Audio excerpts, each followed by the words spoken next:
Good evening, everyone. Are you able to hear me? Can you just type in the chat and then confirm? Am I audible?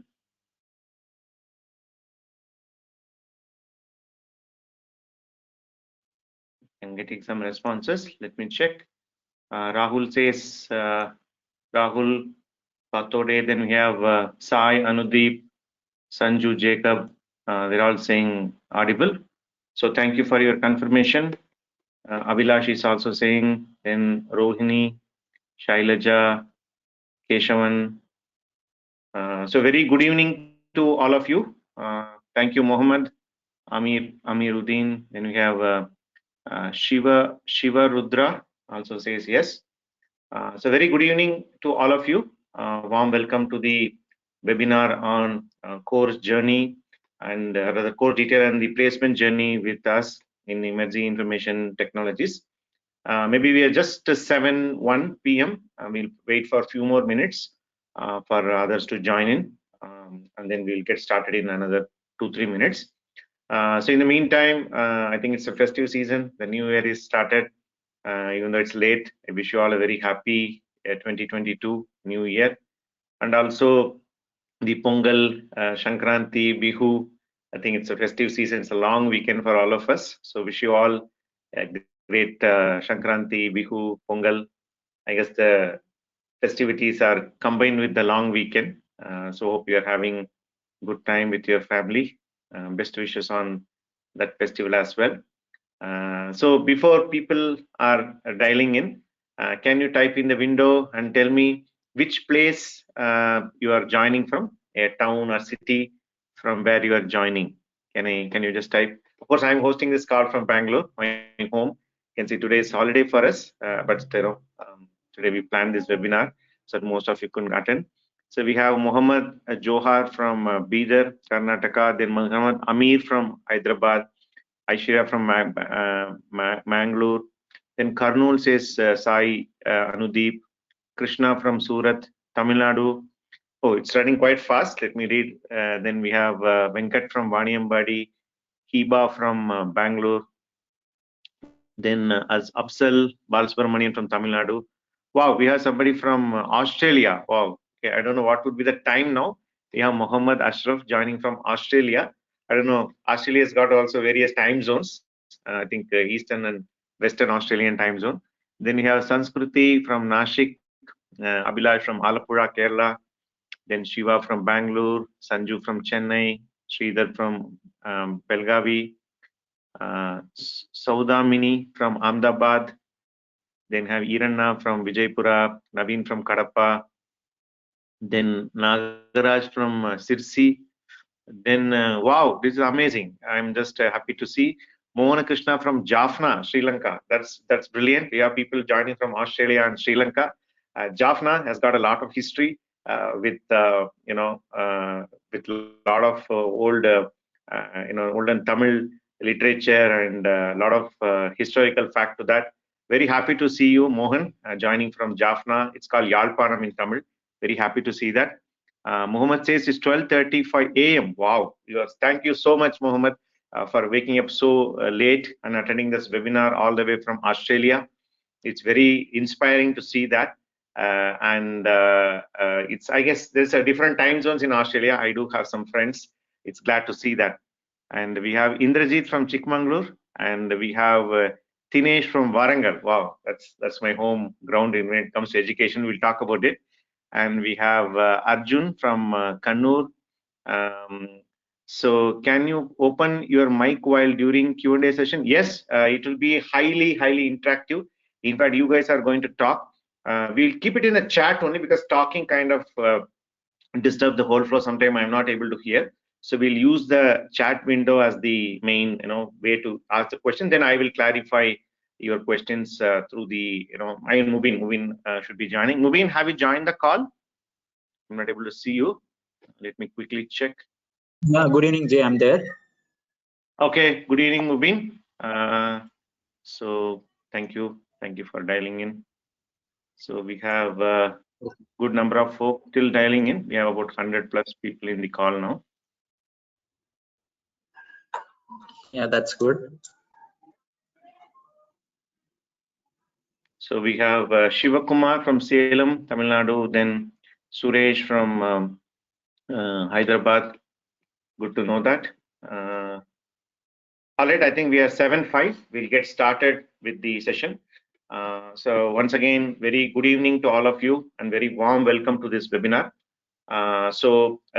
This particular webinar, when we have planned, it mainly to address multiple reasons, primarily to clarify about where this embedded system jobs or how this core industry is heading towards. So we'll talk a lot about at a first level, as a first section of the presentation, we'll talk about the core jobs, some of the recent job trends, so which I'll be taking up. Followed by that, we'll do a course demo. As you all know, we are in finishing school working in the area of embedded systems. We offer this embedded systems course both in the online and the offline mode. What all this course is all about, what all the various features are there, how the course gets delivered, and especially when it comes to embedded systems, you have all the more queries saying that, for example, how I'm going to learn online. If somebody comes and tells, I'm teaching a web programming, it's easy to learn, but how this embedded system is going to work, especially where there is a dependency in the hardware and stuff like that. So that section will be handled by my colleague Mubin. And again, the last section, we'll talk about placements, the placement process, how it works in Emertxe, and a bit I touch about the certification. So the last section, again, I'll take over. So first section, more about high-level job trends and where the placements are heading, a high-level view, followed by course demo, and followed by the placement process. So that's how the three presentation is divided into three sections.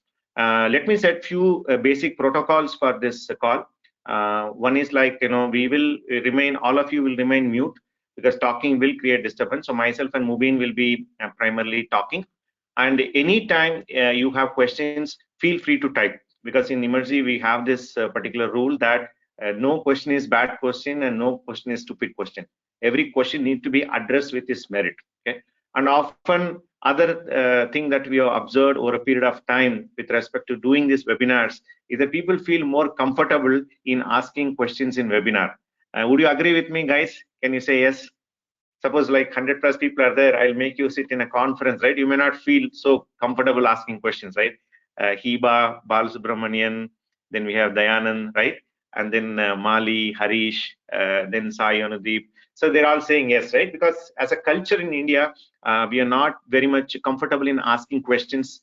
We have been discouraged by asking questions, especially to elders, professors, even parents for that matter, right? We can't question them, right? So that's not going to be there in this particular case.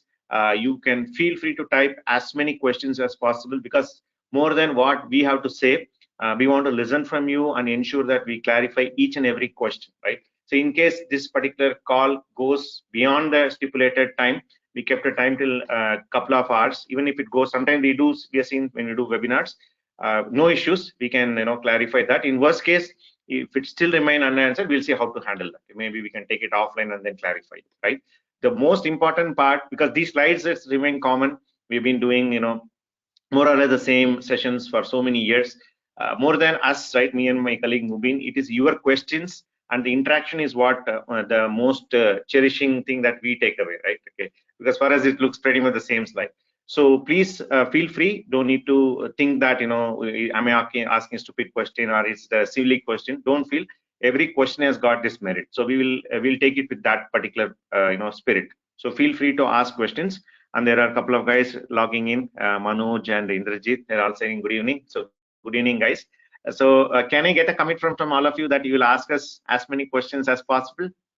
Can I get some answers? You'll ask us as many questions as possible.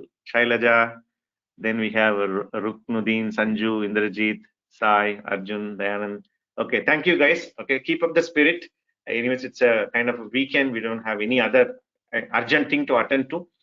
So let us enjoy this interaction, cherish this interaction, make it as an excellent learning opportunity about many things, and then we'll see how to take it forward. So that's going to be the protocol for today's session. Okay. So let me quickly get into the slide. Can I start the slides? Are you all able to see my slides? I'll keep asking questions, so don't mind, to make it interactive.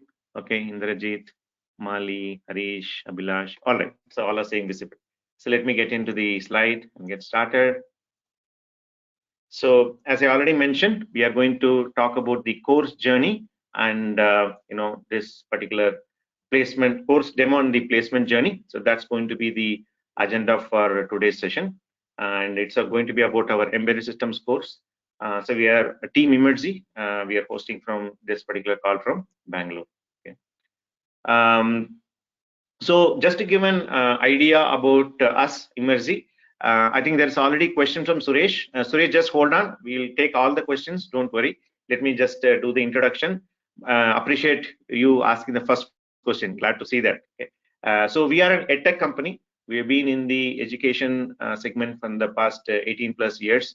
We used to call ourselves as an education company, later our finishing school, and then later we went into an edtech company because in the pandemic kind of forced us, all of us, to migrate online.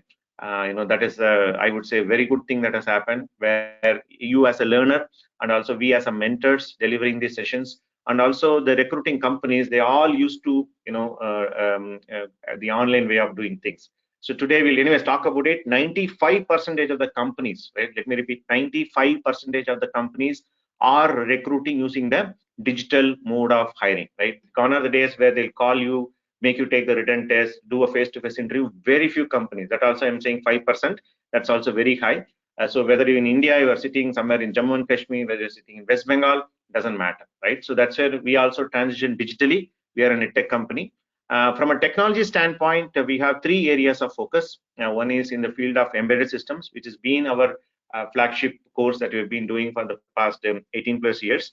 Then, as you know, last 4 or 5 years, there is also a lot of developments that is happening in the area of Internet of Things, or IoT. So we launched a course on that side, on the similar side. And then the third is more focused on the computer science engineers, or people who wanted to get into their career in the application side, where we do something called full stack web development, right? But today's focus is going to be on the embedded system side, because again, IoT becomes a very broad and very long discussion, right? So coming to the, as a company, what are we trying to do, right? We are trying to solve two problems. So one is like the employability. As you know, in India, there are a lot of engineers getting graduated every year. I'll show you some projections. By I think 2024, 25, we'll have roughly about 32 lakhs engineers are getting passed out of campuses, because the engineering has become very much what everybody can do. Many private engineering colleges opened up, but unfortunately, the employability rate continues to be a cause of concern, especially when you get into areas like embedded systems, which is more requires a specific skill. The employability rates are alarmingly low. So we are aspiring to solve the problem, which we have been trying for the past 18 plus years, but we still believe we hardly touched the tip of the iceberg. As times pass by, we only going to see more and more employability challenges are coming in, right? That's one part of it. Then second part, you call it as an upskilling, where people get into their job due to certain reasons. For example, somebody studies electronics, but they get into an IT job, or an application development job. He or she feels that I am quite uncomfortable in attending or doing this job. So that's a second challenge they get into. So what do, right? They need to upskill themselves and repositioning them as an embedded engineer. So that's what we do. And thanks to the online way of learning, we have been able to successfully do it for the past 1.5 to 2 years, ever since the pandemic has set in. Even though we were doing the programs over the weekend before the pandemic has hit, we are able to see very good amount of success stories. I'll showcase some of the recent ones shortly. And we also work with corporate organizations, because as you know, once people get into the job and they work on a particular technology, technology keeps changing. So both the individuals and the organizations need to keep themselves abreast of the latest technologies. So we deliver custom training programs for organizations, from entry level all the way up to very senior level positions. So that's what we do as a company, right? But irrespective of any program we do, target segment, or any technology that you do, so there is a picture that is there below the pink strip, right? So by looking at the picture, what do you interpret? You can see a picture, right? So what is your interpretation of that picture? Can I get some responses?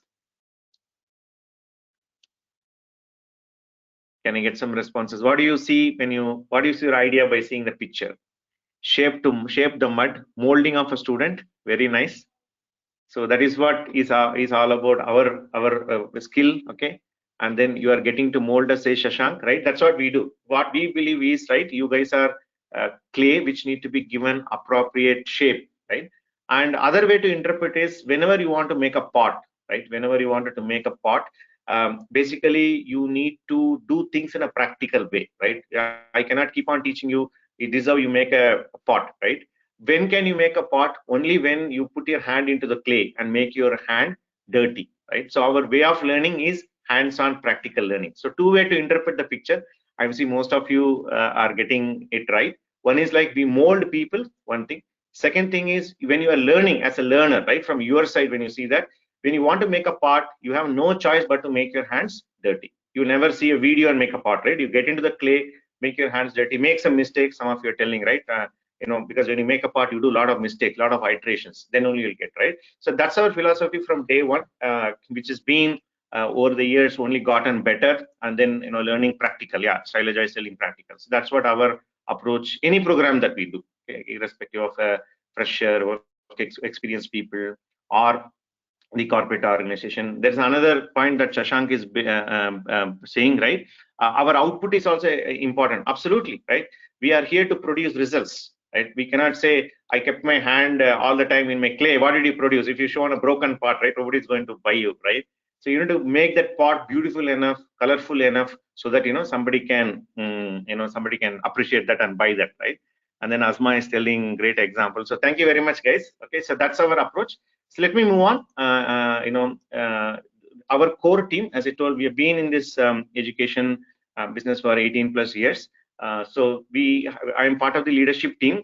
So basically, three of us are part of Emertxe's leadership team. So Mr. Maz is our managing director and he's the founder of the organization. He's there in the call. He said he will keep himself mute. He will be in the listening mode. So I am Jay Kumar, as I told. So let me briefly introduce about myself, and I will hand it over to Mubin for his introduction. Just talk about myself. I spent initial 17 years of my life in Tamil Nadu, studying my PUC till there, and then after that I went into my engineering in Warangal. That's what somebody said. Warangal, I have good connection. It was part of Andhra Pradesh then. Now it's part of Telangana. So I did my BTech in computer science. NIT. So I graduated in the year 2001. So don't calculate my age, right? So I graduated from NIT Warangal. Somebody's asking which college, right? So I graduated from there. 2001 onwards, I've been working in the sense like initial 12.5 years I spent with three companies. I started my career with a startup called Ishoni Networks, where we are building the broadband gateways. So broadband is what we use it in our homes now. Before it used to be a dial-up connections where you're doing a what you call a 56 kbps speed, right? Now you guys are playing in GBs on a daily basis, right? So all those evolutions have been made possible because of broadband. Initially, it started as a DSL or a digital subscriber loop. Then it became the mobile internet, right? All your 4G and 5G and stuff like that, right? I started my career with a startup, worked there for a couple of years, primarily in the network protocols, building their broadband router, being part of the testing team, development team, developing certain test framework, and then later developing some features for the routing and bridging, solutions. So after that 2 years, I went to Hewlett Packard, that is HP, where I spent 7.5 years. I was part of the inkjet printer firmware team. As you all know, HP makes various type of printer products. They make inkjet, they make laserjet, many different things. So I was part of the inkjet. Typically the inkjet which sits in your desk, the smaller products. So since in my first company I came from networking, I continued in the same area, in the HP printer firmware. So I worked on various connectivity or input output solutions, which consists of Bluetooth, USB, 802.3 Ethernet, and then 802.11 wireless. So various layers the connectivity has got. It has got a device driver, the middleware, the application, right? So that's where I worked on. I spent about 7.5 years. I kind of literally grew up in HP, and then became a manager in HP. So in my last assignment with HP, I was leading a team of people where we are responsible for connecting the printer to the cloud. That's what you call cloud print today. So I spent there, and then after that, I went to another company called Huawei Technologies. Huawei, many of you know, it's a Chinese telecommunication company. Probably these days they're more in the brand of Honor, who makes their mobile phones and a lot of wearable. So their core expertise in the telecommunication and networking industry. And I joined as a senior manager role there, or a group manager, where my team was responsible for mainly working on Linux customization for various Huawei products. So basically, Huawei has got a lot of products, starting from a small dongle which you buy in, an Airtel dongle which you buy in Amazon, all the way up to complex telecommunication routers and switches. So our team was primarily responsible for customizing Linux for various these hardware. So it was about a 65 member team, which consists of research development engineers and then test engineers. So more of a project managers were reporting into me. So that's my stint with Huawei. I spent about 3.5 years. So totally net 2 years, then 7.5 plus 3.5, roughly about 12.5 years I spent with these three organizations and in the corporate area. Then, there always a question comes, what next, right? So by 12.5 years, I was not, there are the factors which driven me changed significantly. I was no longer interested in chasing the next promotion or waiting for the next hike. I thought I should always do something which I really love doing that.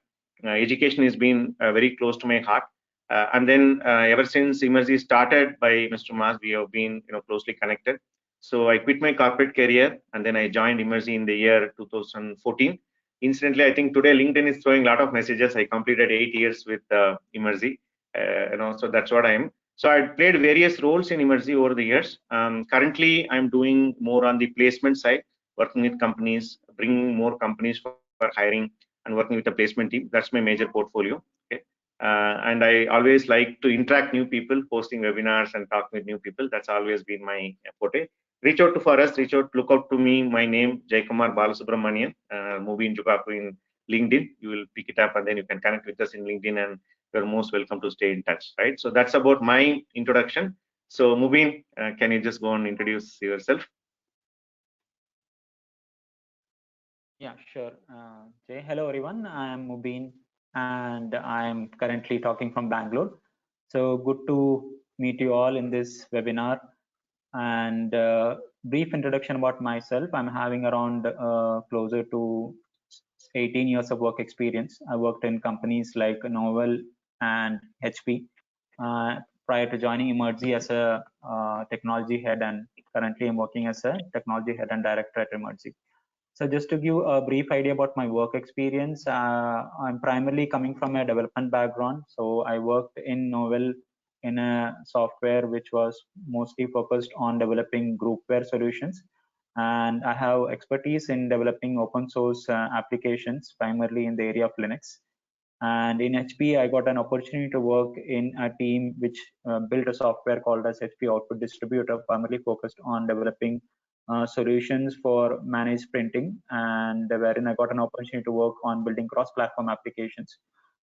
And I also was a lead developer in HP for Linux print scan fax device drivers. So wherein I got an opportunity to lead a team and develop a printer scan fax device drivers. So overall, it was a good experience working in different companies and developing software which are like of diverse and versatile nature. So moving on, I joined Emertxe full time as a core team member, wherein initially we started off developing embedded products, wherein we used to develop the product for different industries, and we used to create the hardware as well as the software from scratch, primarily using Linux platform on ARM. So initially we were focused on product development, but we also used to do training for different audiences, including fresh engineers as well as working professionals. So slowly we shifted our focus to a finishing school wherein we train fresh engineers and we also train working professionals and corporates. So here, as of now, it's been 11 years I've been working at Emertxe, primary focused on leading the technical team. So wherein we have a big team working on different technology domains, training people in embedded systems, IoT, web application development, wherein we give like immersive training for a period of 6 months, and we train them in different technology areas, and eventually they learn a lot and get placed. So apart from that, I'm also responsible for creating courses like which are like for specific industries. And as of now, I'll be here to answer some of the queries and present you and walk you through some of the demos and what exactly we do as part of the training so that you can get an idea. So over to Jay Kumar. Okay, thank you, Mubin, for your introduction. So with that, let me just move on. We'll probably run few more slides and then we will take some questions. So that's about our team. And as I told, right, one of the key aspect of our organization in the past 18 plus years is, we won the trust of 1,000 plus companies who hire our people who are going through this training program. So these companies are categorized into startups, mid-sized companies, MNCs, working on almost all the verticals that you can think of in embedded, be it telecom, be it IoT, robotics, semiconductors, and transportation related, medical systems, etc. So that's what I would like to quickly show. So these are all the companies which hire our students. You can see almost all the logos that you can think in the core companies are here. Okay, be it Bosch, Altron, NXP, Qualcomm, Harman, they're all much more known to all of you. And even let us say, for example, you have companies like Tech Mahindra or L&T, they hire our trained students. Even though this looks like a service company, but when they come to us, they hire for the embedded vertical. For example, L&T, they have a very huge presence in Mysore, developing really good medical related embedded systems, who has been our regular recruiter over the past 6-7 years, right? So the list will go on. If I get into talk about each companies, it will take long time. Just to give an idea about what type of companies are coming in, right? And there are also a lot of new age companies are coming in. We'll talk about in the job trends also. For example, in the recent few years, we are seeing a lot of bullish in terms of areas like robotics, electric vehicles, and telecommunication companies. Suddenly they're all picked up due to certain trends, which will also I'll talk about in my subsequent slides. So this is a kind of what do you call the type of companies which they hire. So I would like to quickly stop here and ask one question to all of you people who are in the call. Give me either one of the answers. One first question is, do you get an opportunity to attend campus interviews? Yes or no? Okay. First question is, do you get an opportunity to attend campus interview in your college? One. Second thing, even if you attend that, what is the percentage of distribution between IT companies and core companies? For example, you say, sir, 70% IT companies, 30% core companies. Can you give me that distribution? Two questions. Do you get an opportunity in campus interviews? If yes, what is the percentage of distribution between core and IT companies? So let me see. Sanskruti, some of them are saying yes, and then core is 10% says Dikshit, 90% IT says Sanskruti, 90-10, 80% is IT. Some of you are saying no. It's running very fast. I'm not able to read. So apologies if I'm not able to call your names. Harish says core is 10%. Then 80% says IT says Rishikesh. 90% IT and 10% core says Akhil. And 95%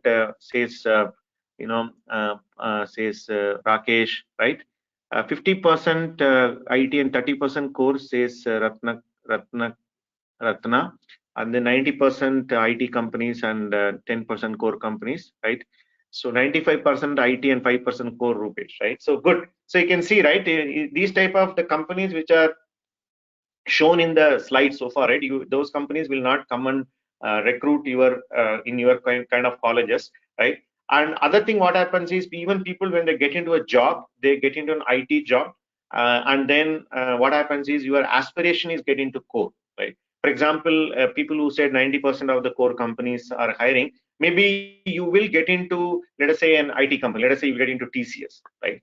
But your aspiration is, say 4 year I studied this particular electronics, I slogged it out, I worked so hard to build my skill in electronics, but I'm going to take up a job which is TCS, right? But unfortunately your father and mother will not get it. If you go and tell your father, right, that I don't want to join TCS, I'll go and I'll try for core companies, right? Okay, I asked this question in other webinar. What will happen if you go and tell your father and mother, right? Okay, that you're not going to join TCS. They say they will kick me out of my house, right? That's the kind of an answer people get. So that's a challenge that each of you face, even if you're getting an opportunity to get jobs.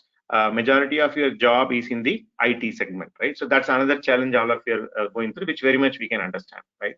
So now let me just slightly twist our conversation, right, into this particular thing about job market trends. So especially we are going to talk about top 5 core job market trends in 2022. As I told, we work with the core companies, whatever some of them we are shown in the slide. The total number will easily cross about 1,000 plus. So when we talk to these companies day in and day out, we do get a lot of perspective about how this particular job market is heading towards, right? So this is what I'll be talking about in the subsequent slides, and then we'll get into the course demo by Mubin. Okay, let me quickly present what are the top 5 that you can expect in 2022, okay, according to us from a team Emertxe. Okay? So first and foremost thing is that MNCs, especially the core companies, like Qualcomm, Bosch, Huber-Schuner, Microchip, Pioneer, and all. So they are looking to hire beyond IITs and NITs. If you look at one of the reasons where only 10% of the companies come to your campus, assuming that you are having campus interview, the reason is they fill their positions from these tier 1 colleges, right, where they go and then hire people, right? Now that is changing rapidly. Okay. The reason why it is changing rapidly, it is because the Indian startup story. Today, if you go and see people in NITs and IITs, in India, the working for a startup has become a norm now. Working for a company like Swiggy, working for a company like Ola, working for a company which has started 6 months back, who got recently funded, that has been very highly popular, and that has been accepted in our society also, because they are seeing a lot of success stories. For example, Paytm went for IPO, right? Zomato went for IPO. So now even people who are traditionally, parents especially, who are having a traditional mindset, they're all okay that their son or daughter work for a startup, right? So because of that, what is happening? All these NITs and IIT graduates, good number of them are migrating to work for the startups. So that is opening up a huge void, right? So these companies, which are earlier, they were, in fact, they were hiring largely from these tier 1 colleges. They are not able to get the required number of students hired, because they're not, they already get jobs somewhere else, right? On the contrary, they cannot come to other colleges, which is like the majority of you belong to, where 90% of the companies are IT, because you do not have the skill, right? So that is where they are getting into. So because of which they're depending more on finishing school like us, right? I'll show you some statistics how the job market is exploding. So trend number 1, watch out for, is that we don't want to say, okay, oh, Qualcomm only hires from these type of colleges, right? They are very much open. They're very much willing to consider many other options. This is trend number 1, especially the second half of 2021 itself started changing, and 2022, boy, I'll show you some statistics. It's really mind blowing. Okay. Second thing, in spite of all the things that is happening around, I know now the wave 3 is on. We talk about Omicron being cold. It may go away. Definitely, thankfully, it has been relatively mild compared to what we have seen in the second wave. But irrespective of whatever is happening, the pandemic has changed the work routine, or how the jobs get executed into upside down. So companies are comfortable in working remotely. Even a system like a job like embedded system, where people are dependent on hardware, I know many of the companies are already having system where you can connect to the board from your home, and then you can work from home. Okay, it was not possible. If you ask me last year, if you'd have asked, is that going to make sense? No. Okay, they said no, you need to come to office, because you cannot connect to the hardware and stuff like that. Now, when I speak to many of the companies, they're all comfortable in working from home, and startups, mid-sized companies, and the big companies, the work from home has become normal. Okay, so what does it mean, right? A person who is sitting in the US, a person sitting in the Europe, who is not comfortable in getting their work done from India, they themselves are experiencing work from home for a long period of time. Come March will be 2 years ever since we hit the pandemic, right? So those things are making more work to move to India, in across all the size of companies. So this is going to drive the second reason why the job is moving in. That's reason number 2, right? Reason number 3, there is some very interesting development that is happening with respect to India, right? Even though we have some of them, couple of them coming from outside India. For example, one, I put 3 areas here. One is electric vehicles. If you see, especially when you talk about electric vehicles, Elon Musk, Tesla is what world is celebrating for making the electric car or self-driving car, etc. But silently, a lot of Indian companies are innovating around two-wheelers, right? If you look at India, it's been largely a two-wheeler driven market. Not only India, pretty much the Asian countries where you use two-wheeler as a primary way to commute. And these kind of companies are very much becoming into mainstream. For example, Ola Electric, Ether Energy, they're all releasing their vehicles into the market, right? When you look into this, right, if you look at the traditional your fossil fuel or your petrol driven two-wheeler versus what is driven from the electric vehicle, it is fundamentally very much different, right? It was more of mechanical engineering getting into it, and now it's all about electrical, electronics, embedded systems, chips coming into picture, right?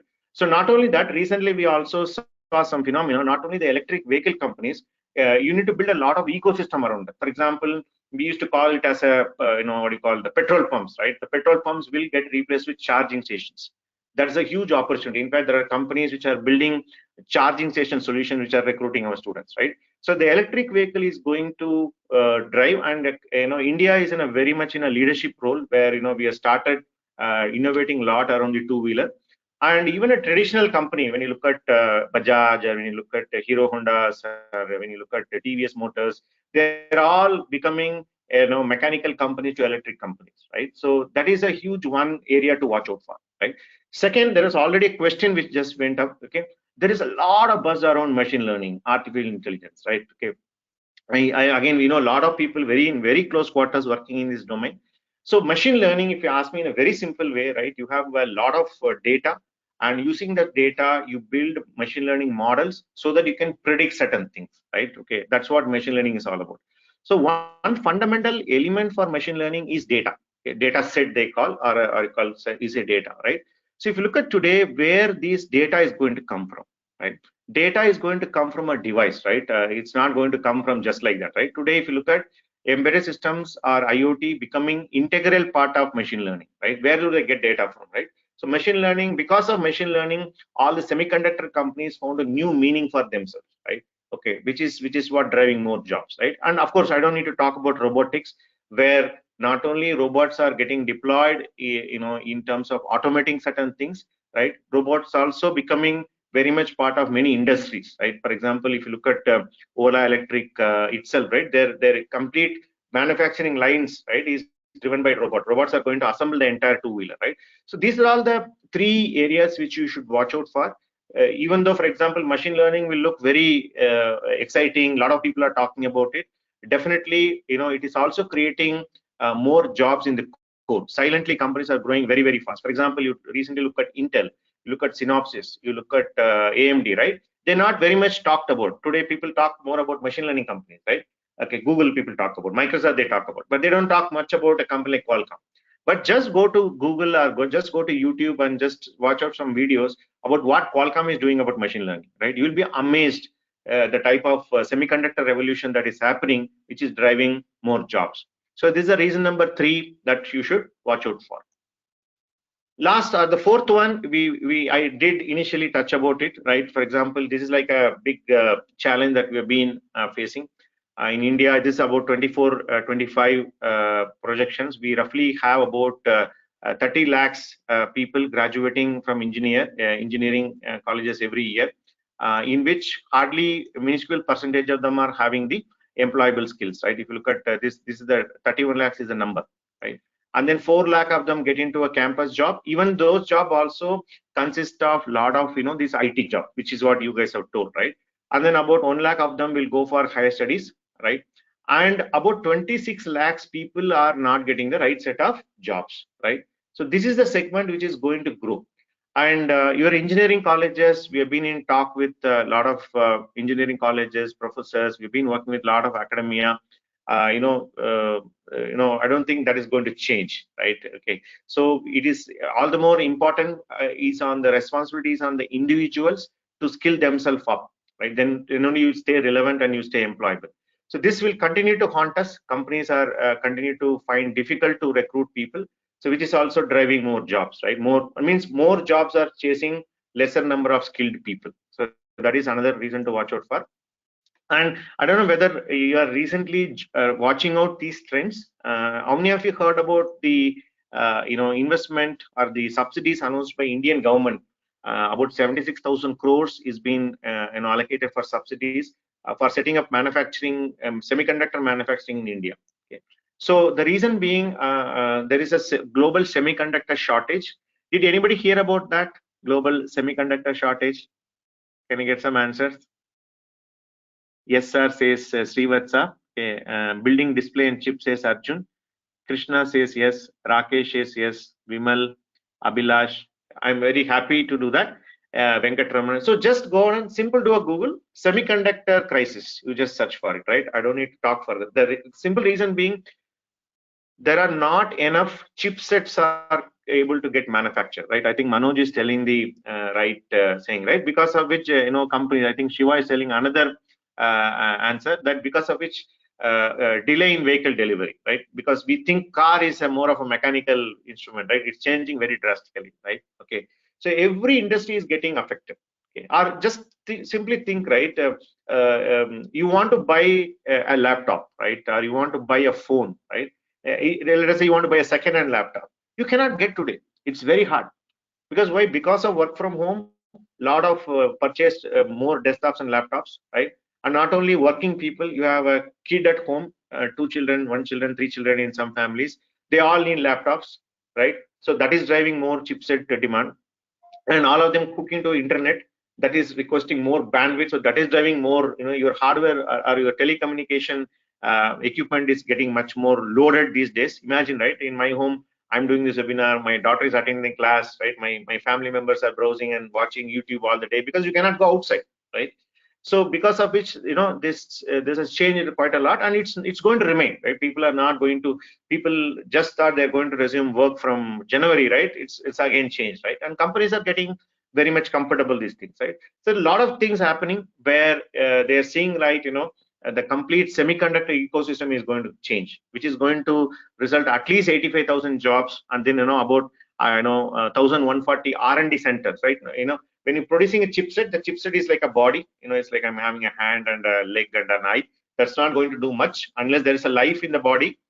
It's of less use. That is where the embedded system software, or what you call the smart software, comes into picture, right? So these are all the 5 trends to watch out for, what we have seen so far. Just let me quickly go back and quickly run through in case, just to follow up. One, companies are looking to hire beyond NATs and IITs. I'm talking about core companies, right? Second, remote working is a normal. Work from home is being accepted largely, and as and when companies want to resume work, your next wave comes, it is changing things, right? Third one, really watch out for these 3 segments are going to open up a lot of job opportunities globally, and India is in a leader position to take advantage of it, right? And there is no change or no hope from the academia side. I don't want to talk further about it. You guys know about it, right? How a programming is taught, what sort of practical exposure you get in your engineering colleges, right? So that will continue to haunt companies, continue to haunt the youth of this country. And last one, there is a huge development happening in the semiconductor thing, right? So you may be thinking, sir, this looks very much high level, looks like trends or some kind of jazzy stuff you're talking about. So let me show the ground level reality, how it is affecting Emertxe, right? So this is a graph which is a very much a data point that I show in every meeting, be it our internal student we are meeting or external webinar we are doing. So this graph is something like a standard graph that we have been using over the past 2.5 years, right? So if you look at, there are 3 colors there. The blue ones, if you look at, right, which is nothing but the trend of a 2020, right? And you can see some numbers. These numbers are nothing but the monthly placement drives. So when I say drives, I showed a lot of logos in the beginning, right? They come to us and then say, hey, you want to hire a student with these skill sets, right? So we float an application. I'll talk about it, and then we give the list to the companies. and then they they call a student for a written test or an interview. So that's when we call it as a drive. Okay, not when we float an application. When they call our student for interview or a test, we say it's a drive, right? If you look at in the 2020, it started reasonably well, but around March 2020 is when the first wave of the pandemic hit. Then our placement tanked, right? It hit quite badly. It was very challenging state. All our students were asked to vacate, and then we suddenly shifted all our mode of education to online, and there were a lot of challenges where, yes, I'm sure a lot of you might be having this question. Okay, online learning is okay, but learning online, can I get a job, right? So that's where we started getting results around May of 2020, where the remote hiring started happening, and then slowly the hiring picked up in the year 2020. Okay, but 2021 started off much better, even though the initial January month was reasonably conservative, because companies were in the initial planning phase and all. But I would say the placement picked up significantly well. You can see the the red towers, right? Almost like in October and all, we did about 50 drives, and even in the November, December was also been quite exciting phase when it comes to the jobs, right? It closed very well. And 2021, it's been significantly higher. For example, if you look at as we are sitting, we are like a half of January done, right? So we are done, let us say, already we have completed 41 41 drives have already happened. Okay. And our placement team, I just took a stock before coming to this meeting. They already floated 80 plus applications, which means say what already 40 companies have been lined up. So we are just motivated. I'm pepping up our team to see, can we hit 100 drives this month, right? So that's a kind of a motivation or push that we are giving to our team to reach out to more companies, or rather companies are reaching out to us. They're just kind of chasing us, right? So that's what today this particular job market is all about. The 2022, I don't think it could have started anything better. In fact, the first 3 days of we started working, I think in January 3rd, 4th, and 5th itself, I think we floated around 40 plus applications, right? And then another 10 days, another 40 plus applications, right? So totally 80 plus applications and 40 plus 41 drives have already happened. So which means to say we should be easily hitting 75, 80. We hope we hit century in January itself. That way, 2021 also sounds like pretty on a sound note, right? So so we talked about the trends. We talked about how it has been translating into the ground level in terms of students who are doing this particular course getting opportunity. That's the question I asked you, right? One of the reason why people look up to our course is because 90% of my companies are IT companies. I hardly get to attend core, and even if I get an IT, I don't have a choice. I have to pick it up, right? Because my father will scold me, and mother will not allow me to not to join in Infosys, right? So that is changing because the opportunity is coming up, right? Now when these opportunities are presented, okay, on one end there is a huge push from our Mubin and team of mentors in terms of skilling. What happens is opportunity is coming, students are coming. You saw the clay pot, right? The shaping or the giving the shape, right? So what are the results that people are able to get, right? So let me just quickly show you some recent uh, uh, examples how our students are able to achieve the results. So let me show various categories of success stories. These are recent ones. Of course, you can go look up to our social media. They are pretty much active in Instagram and LinkedIn, right? So these are all more people who are recently joined, got placed by taking our. These are all freshers, right? They're majorly 2021 pass out or 2020 pass outs, whom we call fresher, right? So this is a type of jobs that they're able to crack. In this I'm talking about latest 4-5 examples I'm showing. Okay, and by the way, there in terms of placements, both our online and the on-site students both are seeing the success stories. We are not seeing anything like online is better than offline, nothing, right? It purely depends on the student. For example, this student Anaka, she came on site, she learned our course from our center, and then she could crack a job with the microchip, right? And then we have another student Jagadish, who has learned this course online, and then he got a job with Continental, right? Continental, all of it's a automotive major. Microchip is another pick or a microcontroller and a hardware platform company, right? And then we have other people getting selected in offline. There's a Thundersoft, there's a company based out of Hyderabad. Then NXP Semiconductors, is another regular recruiter from us, where our offline student Karthikeyan got a career job, right? And then again you see, right, another student Mega, she's an online student. She got a job with Vitesco. Vitesco is another Continental Group company, which is again in the area of automotive, right? And then Harman is again our regular recruiter. She is again an online student, Neha. She got with Harman. So I'm just taking few examples from November and December so that I can show you the latest one. As I told, you can just look up to our social media. It's getting flooded with more and more interesting thing, right? And as I speak, there is one more interesting phenomenon that is started happening, that even though we did not say initially, right, some of the students who are from mechanical engineering joined our course, right? They said, oh, we said, no, only it is for EC and electrical students should join. But they said, no problem, sir, we want to learn. Okay, we said, fine, if you want to learn, learn.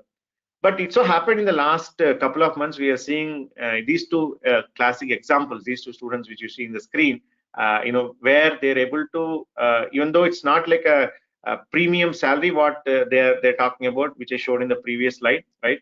They're still able to crack a premium job. For example, Axia is an automotive company working in again an embedded automotive software, right? So Raghu is from a mechanical background, and after he get an online student, imagine, right? Mechanical student doing an online course and getting into a what do you call an automotive core job, right? Then he came and told us, I got a job. Then we were also surprised, right? Then we reached out to companies and then said, is branch is really a big deal? Do you really need an EC or a triple E student? They said no.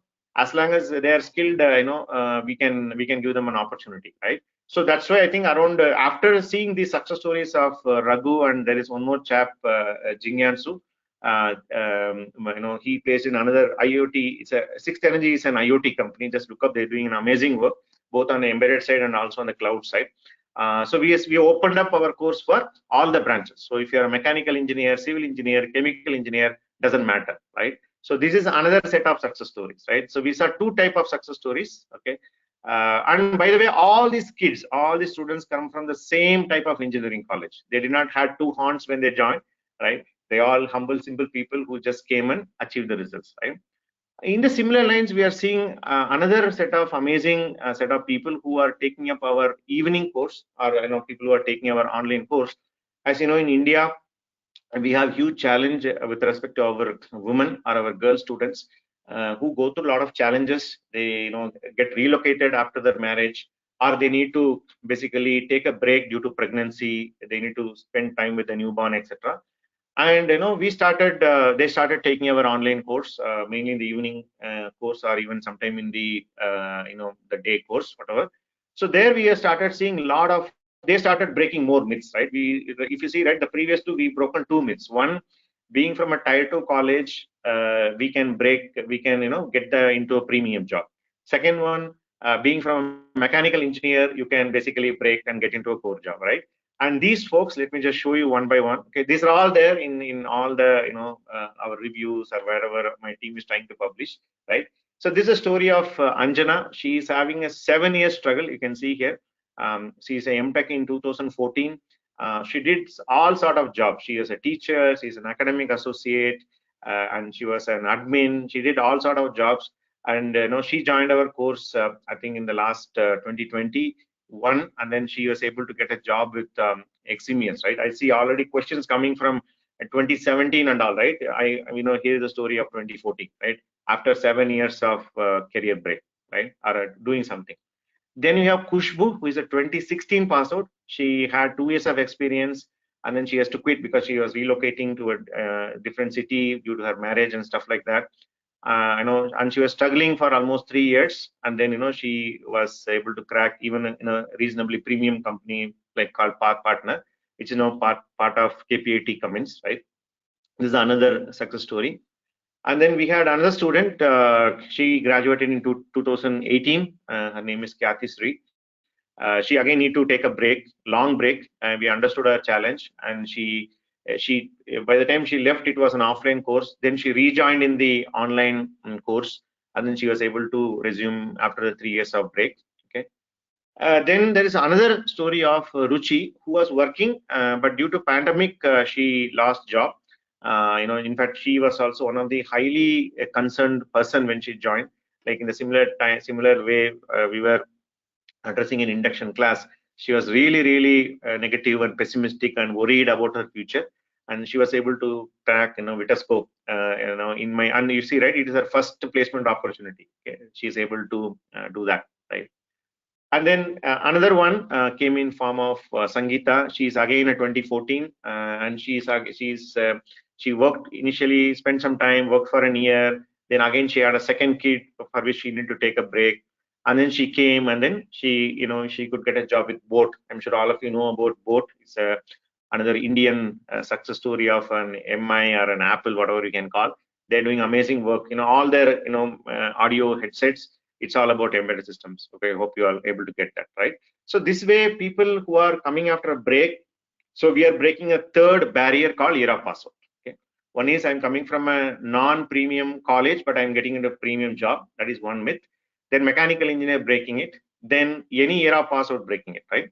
Then we also have some set of students who are working, but they're taken our evening class, right? They were working in a non-IT, sorry, they're working in an IT job, they came and took our course, right?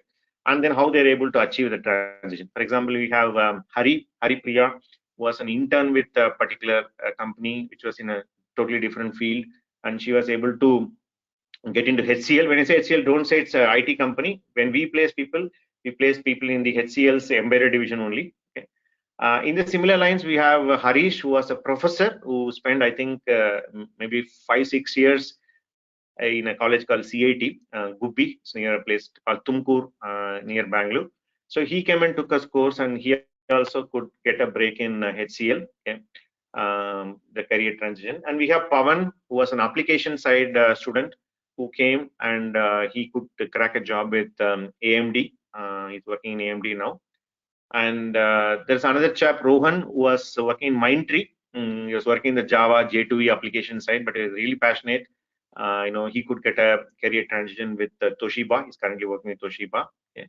And then the story goes on and on, right? So they are breaking a myth of the fact that my type of experience doesn't matter. It's all about basically how well I'm skilling kind of thing, right? So this is the kind of transitions, or this is the type of success stories that we are able to achieve. So whether you are a fresher just out of college, or whether you are a working professional who are wanted to switch over your career. Again, fresher, you could be from a circuit branch, non-circuit branch, doesn't matter. And whether you are a woman, or you've taken a career break, or you have an year gap between BTech and MTech, or after MTech, whatever may be, right? Okay, or you are taking your online or offline course, right? Doesn't matter, right? None of the factors are coming into picture here when it comes to achieving their results. And I just showed you a sample, right? If you just go and dig anywhere, you dig Google, you dig Instagram, it is just pouring, right? My team is not getting enough time to publish. We try to publish in our website, we try to publish in our social media. As we speak, right, companies are pouring in, people are cracking jobs, right? So that's the kind of results that we are able to achieve. Now the question is how they're able to achieve. So that's where the major story is going to be, which Mubin will speak about. That's going to be the next session. But I would like to pause here and take your questions. So let me see, already a good number of questions come in. So let me just see, go up. I think good number of them asked the question. So already some questions come up. Let me answer from top before I hand it over to Mubin.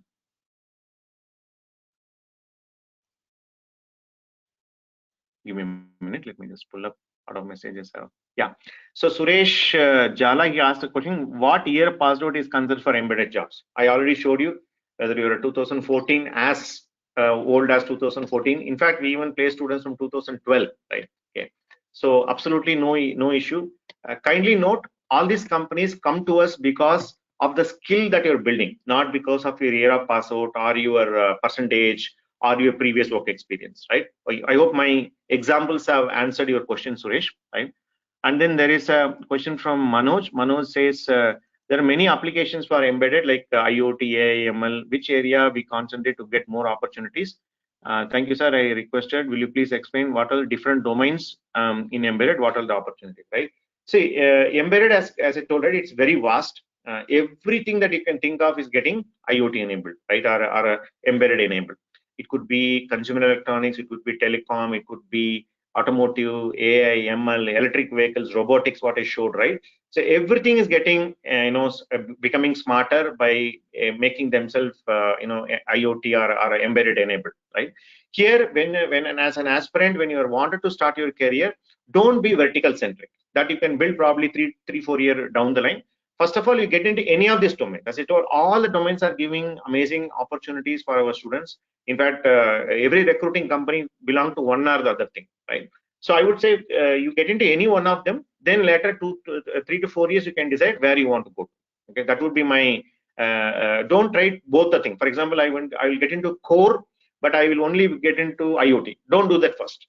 Take the first step, get into core, wait for some number of years, then get into the specialization. Okay, that would be my recommendation, Manoj. Okay, so then there's a question from Mali: is IoT part of embedded systems?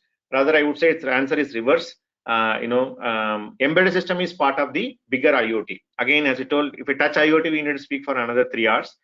Probably we'll take it up. We are also planning to do more seminars like this as we move forward to addressing all this question that is coming up. So I would say, embedded systems, primarily the IoT device and the IoT gateway are part of the are embedded systems. But in IoT as such as a solution has got much more different pieces like network, IoT cloud, applications, etc. But embedded systems is part of it. Okay. Hope that's clear, Mali. So let me come down. A lot of questions about your distribution of company, right? So Shashank is telling only one interview, as no company were ready for ME students, right? This becomes another problem. ME becomes again, or ME, MTech students, right? Sometimes qualification becomes a dual-ended sword.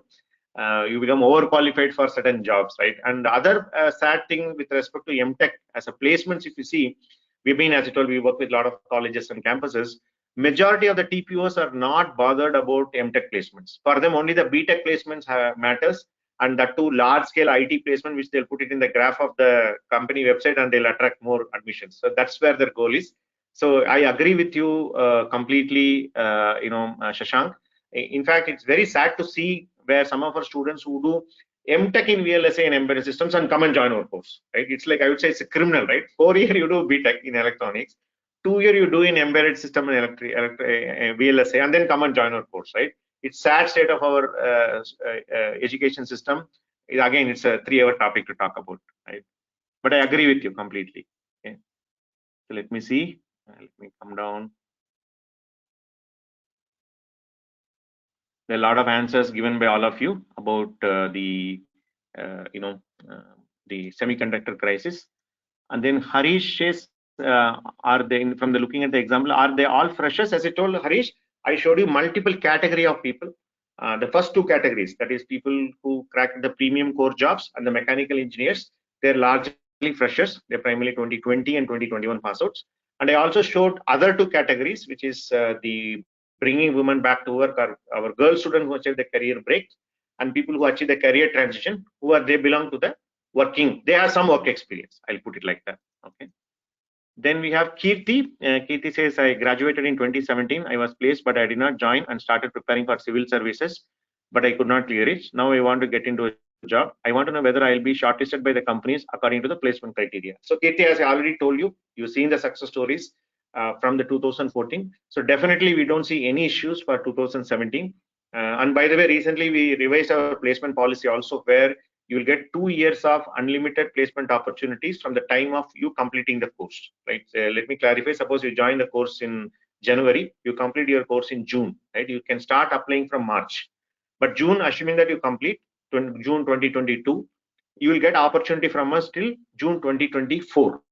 That is not 2 years, you'll get unlimited placement opportunities, right? So there is absolutely no concern because you are a older year of pass out. As I told you, companies don't come to us because you are a 2017, and by the way, people will be waiting another 3-4 months. You'll have 2022 people passing out, right?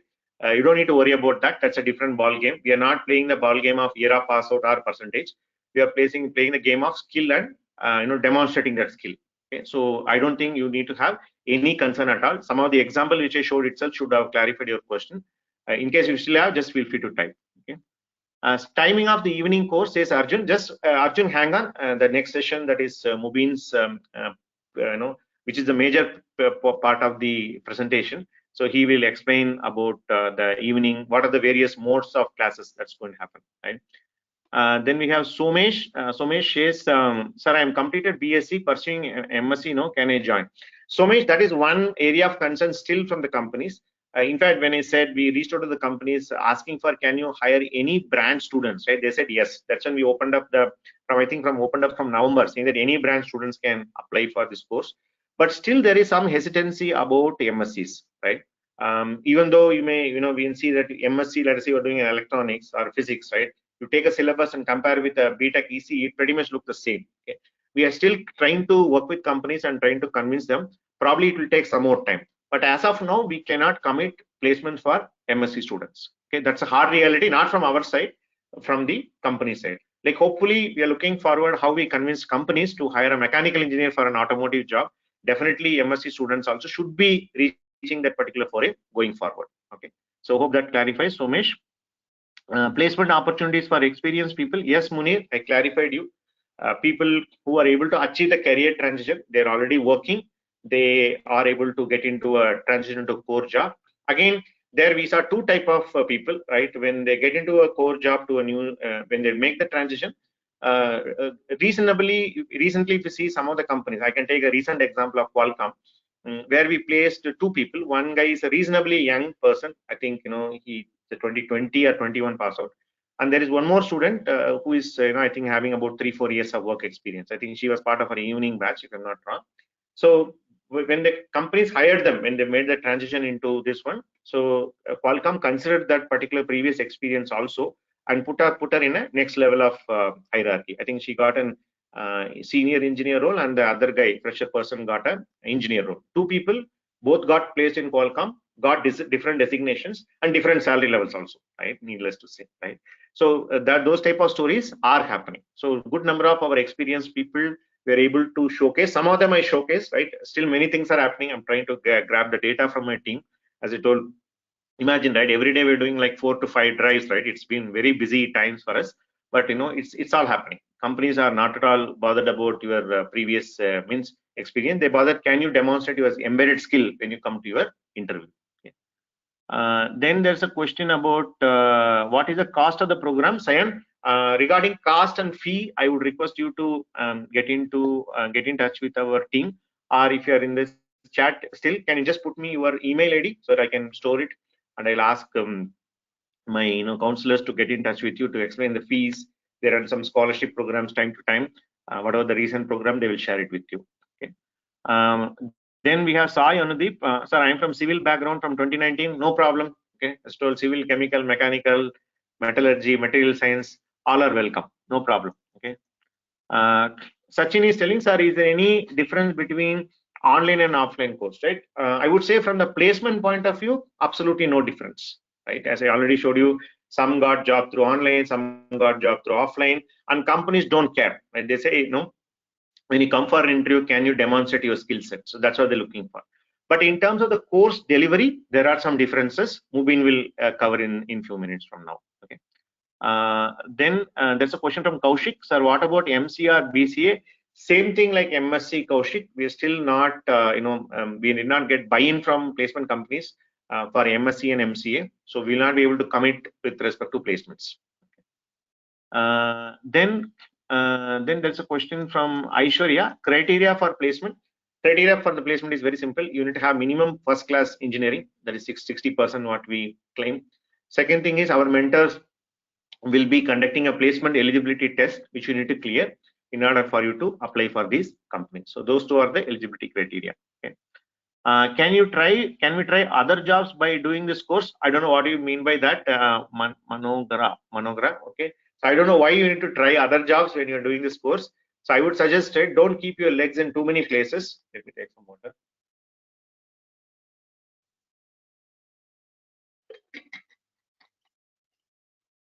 So don't try too many things. When you come to our course, please focus on the course and focus on the placement opportunity that you get. That itself will put you in a much better position. Don't try to innovate something, right? You will get ample amount of opportunity, right? Every day we have 4 or 5 companies coming and recruiting our students. So to keep the focus, don't try outside. whatever coming, that itself is more than sufficient. Okay. Then we have Indrajit. He says, I completed my engineering in 2020 ENC. I am working in industrial automation domain presently. No issues, Indrajit. Okay, whether you are working or already you quit your job, nothing matters, right? You join, take it up, build your skill set. We'll be able to place you, no problem. Okay. Then Prajna says, is there is a course that has got both embedded and IoT domain? So Prajna, we have another course called IoT course, which is, as I told, embedded systems plus some more components associated with that.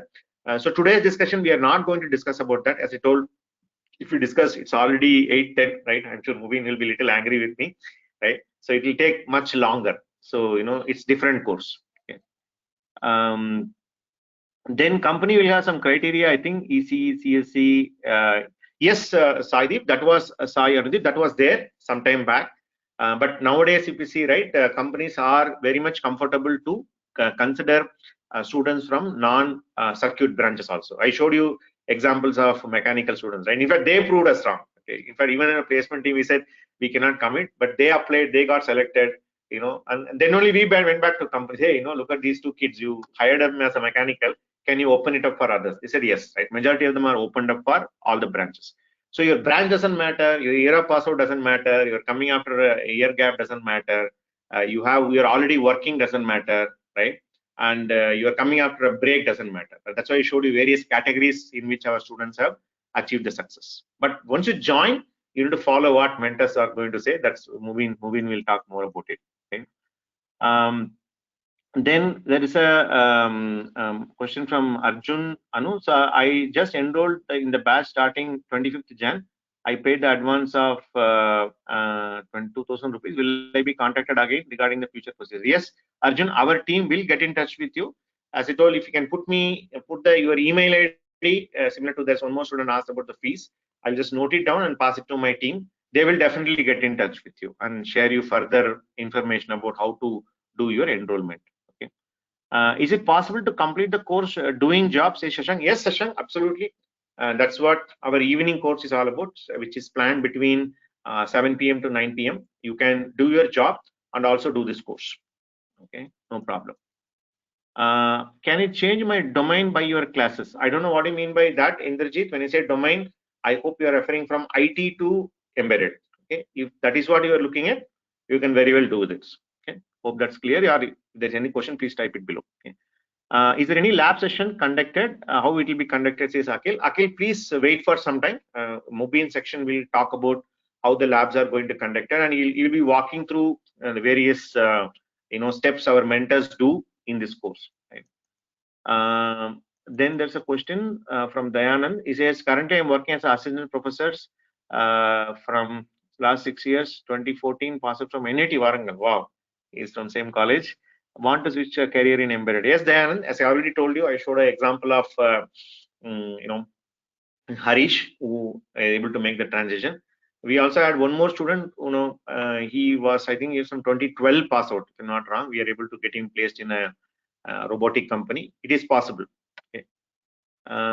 So then there's a question from Kaveri. She's asking, sir, placement will start after completion of training or during the training? Yeah, let me clarify.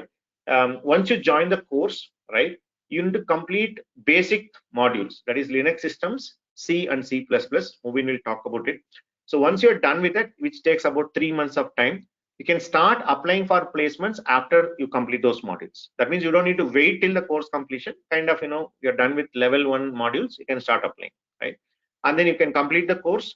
If you get placed before that, that's fine. If it doesn't get placed, after the course completion, you can apply up to 2 years after course completion. Okay? So if you ask me 24 months and then 3 months, if you have 27 months of window, you get for placement opportunities. Okay, hope that's clear. Then there is a question from Anudeep. He says, sir, I'm not able to convince my parents to join. They're doubtful about the placement. Okay. I don't know what to say. Show them the data points, show them the artifacts, whatever I shared you. If you want, we can mail you also. Okay. Show them the data points, and then you need to convince. That's what I would say. Okay. I know parents have been highly skeptical. And by the way, this training and placement has been one of the most easy thing to start. And if you look at if you look at honestly, that's a very interesting question that Anudeep is asking. That's one of the reasons why we started doing these webinars, is about the trust factor, right? Majority of you think, right, where all these logos come from, and are we manufacturing out of the where, right? No, right? Because that's what your engineering college also told. When you joined in engineering college, they showed all logos. Hey, these companies hire me, right? But when you go to finally, nothing happens, right? So definitely we are not that type of people. You don't need to worry about that. We have been doing it for 18 years, right? As I told, data points are available. Show the data points, show the type of companies which are hiring, right? Show this video, this recording also, will share it with you. Then it's up to you to convince. Okay. Then we have Naveen is saying, I completed MSc. Am I eligible for core companies? Not as of now. Naveen, I already clarified. Companies are still hesitant to consider MSc. Okay, but you are welcome to do the course. Okay, no problem. Then I think BCA, MCA we answered. Then Somesh is asking, am I eligible for placement from Emertxe? I'm pursuing MSc. I completed 2 years embedded system papers, IoT, Python, etc. And then MSc in 2022. Please giving minimum assurance of placements. As I told Somesh, with respect to the MSc students, we're still not there. We're not able to commit. It'll take some more time to for us to convince companies, right? It's a matter of time, I would say. Can you share the details of only civil engineering students who got placed? Okay. See, Anudeep, we opened up this particular, all the branch only from November. So as of now, I only have these 2 mechanical engineering students to showcase. We have some students coming from non-circuit branches who joined us in the last, 2-3 months. They're not even started attending the placements. So I don't have a civil engineering stories yet. Probably give us some time. We'll show you those stories also. Okay.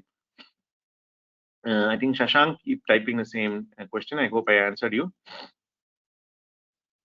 Guys, when you type the question, it is reaching me. You don't need to retype it once again. I see some of you retype the question multiple times. It is reaching me. I'm just going through one by one. Okay. Then we have Afsal, who is asking, I am a mechanical engineering student. I don't have any basic knowledge of programming or electronics too. Are you teaching from basic to advanced in the classes? Yes, Afsal. It will be taught from the basics. That's why these mechanical engineering students are able to get placed. Further details, just wait. Mubin will cover how the mode of delivery is going to be. Okay. Can working professionals crack like NXP and Qualcomm? Why not? Okay, Pratibha. In fact, I already told you the reason I'm talking about last week's confirmation that we got 2 people from Qualcomm. One is a fresh graduate and another is a working professional. Both are online students, by the way. Okay, they're sitting, one sitting in Gurgaon, another sitting, I don't know, somewhere far away from Karnataka. They both were able to crack the interviews, right? So, and we have recently multiple examples, people who worked in TCS, people who worked in non-embedded related domains. They're able to crack Qualcomm, NXP, any premium company that you can think of.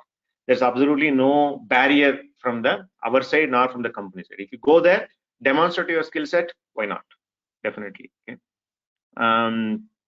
Then we have Vishal. Sir, I listened to micro Python language. Is it very useful this time? I don't know what you mean by micro Python, Vishal. Maybe I need to learn that. I don't know what you're referring here, right? So Afan is telling, being a fresher, can we get into big companies like Qualcomm, Microchips? Why not? That's what I'm saying. Just showing a classic examples. They are all students like you only. If they can crack it, why not? But having said that, you have your goals high. There's nothing wrong about it. But even if you don't make it, let us say, right? You have ample and more companies hiring beyond Qualcomm's and NXPs, right? You can get there, work there for a few years, then you can make a switch. We have a lot of students, moving to companies like Robert. We placed in initially in company, worked there for 2-3 years, then went into Robert Bosch, Qualcomm, and AMD. Open LinkedIn is filled with so many job changes in the recent times, right? So you can get in. If you're not able to get in, let's say the competition is very high, and of course you need to be performing well. I don't know why many of you didn't talk about it. How well you perform in our course matters a lot. In fact, how well you perform in your course has got a direct correlation with how you perform in the interview. Okay. Then I'm from mechanical department, 2018 pass out, 2 years of experience. Could I get a job? Yes, Balasubramanian, I already shared you the success stories. Very much possible. Okay. Then we have Mali. Is there any course to boost a career in embedded? I'm 1 year experience in embedded domain, medical grade smartwatch with a new package of 3.6 LPA, but I want to boost my package more than something like, yeah, Mali, you can take it up. Our evening courses are meant for people like you who are, have some experience, but they got stuck in their career. Neither their career opportunities are growing or their salary is growing. And only way to grow the salary is grow your skill. You grow your skill, the salary will automatically grow, right? So further evening course details, Mobin will share. Then Kriti is asking, sir, as you said, freshers are able to get better placement, but those with gaps are getting lower packages. Is it because some preference given by companies for to freshers while shortlisting? No, Kriti. Okay. I just told an example, right? There is no difference, right? It's about how well you are able to demonstrate in the interview. When you go to an interview, nobody will ask you, at least in the initial technical rounds, you are a 2019 pass out, 21 pass out. They'll straight away evaluate you based on how well your skill sets are. Okay. So there is nothing, but there is a reality which you need to admit. One more point I want to clarify here. Compared to the 2021 pass outs, the 19, 18 or 17, relatively, if you look at in a short-term period, you may look like you are getting less opportunities in terms of placement companies. But when you look at overall number of 2 years or 6 months, 10 months window, right, the opportunities pretty much gets balanced out. So you don't need to, companies as I told, right, 5 points I told, no era pass out bias, no branch bias, no career break bias, no previous experience bias, no gender bias, right? None of the bias exists. It's all about you going to interview and proving yourself by demonstrating your skills. Okay, so there is nothing like that, right? I think Somesh, MSc Electronics. Then we have Manogra is saying, I have done my MTech in embedded systems. Will this course will help? Absolutely. Okay, so these courses are meant for people like you. Okay. That's what it is. So I think more says question. I think a lot of other questions are there. Hoping for the best. ME embedded system says Keshavan. Then Hiba says taking a embedded systems is better or IoT for getting a job. Both are similar, Hiba. In our course, we do both. Both have similar opportunities, I would say. Okay. Then Kataresa is telling, can civil engineering students study the course? Of course, yes. All the branches can study.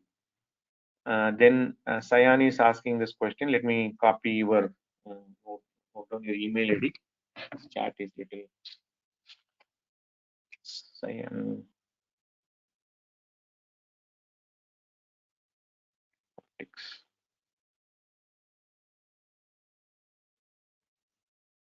Then we have Istiak. He's telling, sir, I have bad between 10th and 12th. In 12th, I have less than 60. Can I eligible for company? Yes, of course, no problem. As I told, no gaps, no such things. Because some will have between 10th and 12th, some will have between 12th and BTech, some will have between BTech and MTech, after MTech, whatever. So no problem. Okay. How do we placement test when the classes being in schedule? Okay, you can attend parallelly. Your test timing and your placement timings sometimes do clash. We try to schedule it in such a way it doesn't clash, but most of the times we need to go with what companies say. Okay? So our students do attend the courses and then the placement in parallel, because we cannot wait. We cannot say you complete all the modules then only you apply, right? Then you are already, people are talking about parents problem, right?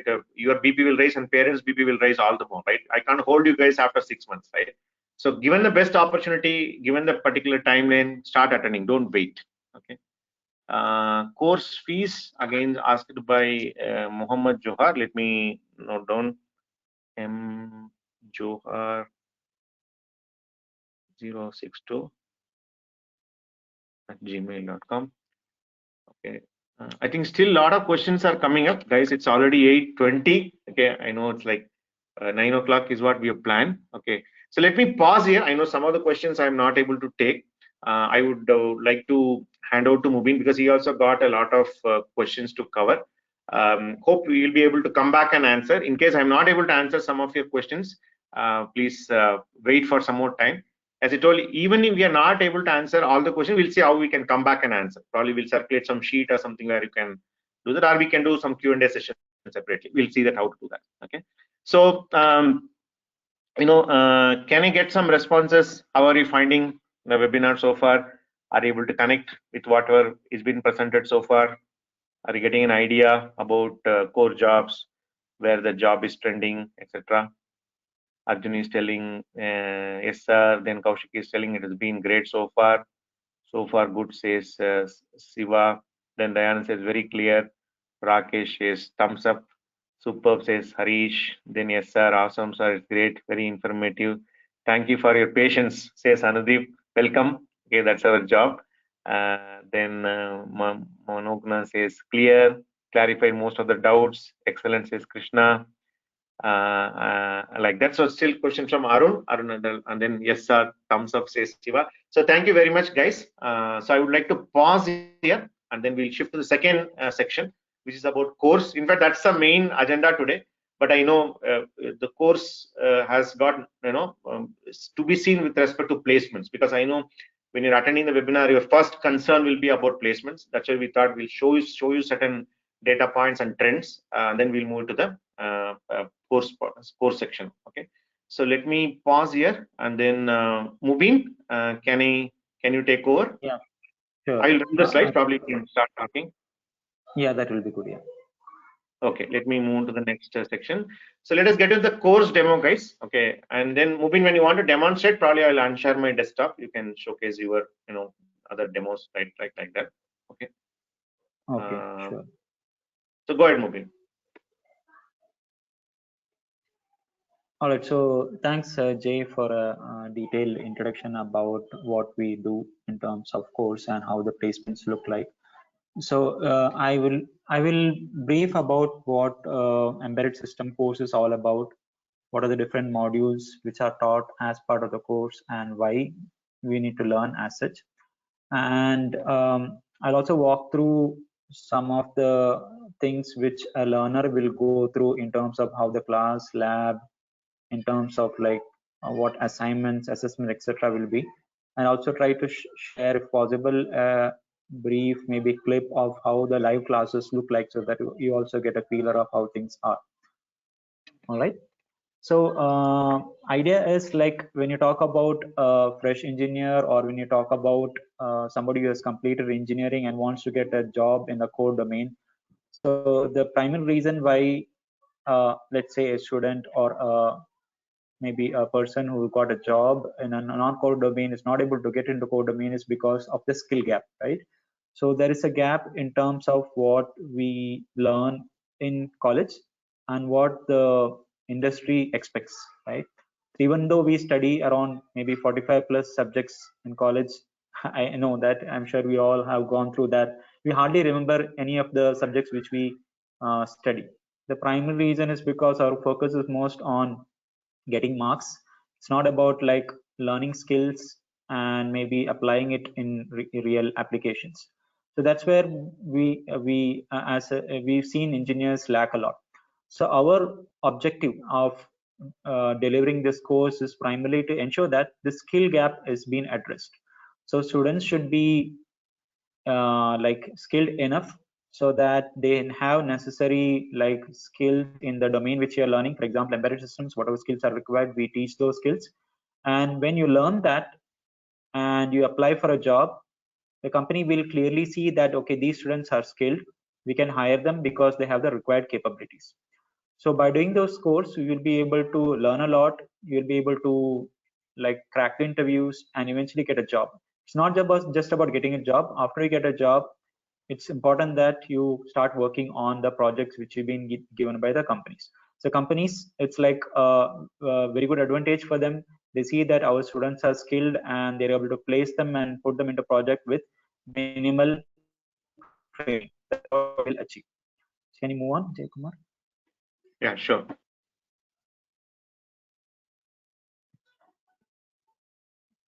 Yeah.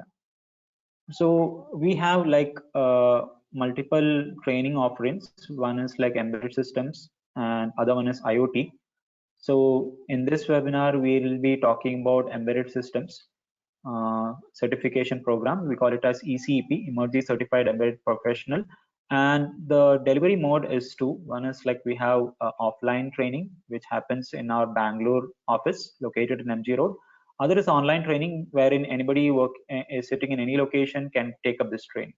So I'll share what exactly are the subjects taught in this training program, what is the difference in each of these mode of training. So primarily when you talk about the modules which we teach as part of the subjects, we teach like 7 or 8 modules depending upon the mode which you are like enrolled for. So in offline mode, there are 8 subjects. In online mode, there are 7 subjects. So all these subjects are like maybe I can, is it anywhere in the slide, Jay Kumar, or should I type it? So whatever is in the slide, we're able to see this. Yeah, right. So we teach like 7 subjects, starting with Linux systems, which is primarily focused on teaching the commands, how to basically write shell scripts, etc., which will help you to understand how to use Linux from a developer's perspective. It also helps you to learn about a scripting language, because scripting language is an important concept which will be applied when you get a job, especially in the area of testing, automation, etc. So apart from Linux scripting, we teach advanced C in detail. So C programming as such is a very important skill which an embedded engineer should have. So many of the students who come out of college would have studied C, but it's very at a very superficial level, we say. And I would say by learning C, you will be able to develop applications which are primarily embedded applications. So we teach C like for an extensive period, wherein we teach from the basics level. Even if students don't have any idea about C, they'll be able to learn from scratch. So many of them ask this question, okay, I don't know C, I don't have any background in programming, for example. So can I learn C? Yes. So you don't have to worry about whether like you have some prior knowledge about programming. If you have some knowledge, it is always an advantage. But if you don't have knowledge, we do teach things from scratch. So in terms of skilling, we start with these subjects as shown in the slide. Linux systems we teach, then we move on to C programming, wherein teach about C, how to write program, how to like solve complex assignments, and how to, for example, build projects, etc. So after that, we move on to C++, which will help you to learn, help you to write object-oriented programming, etc.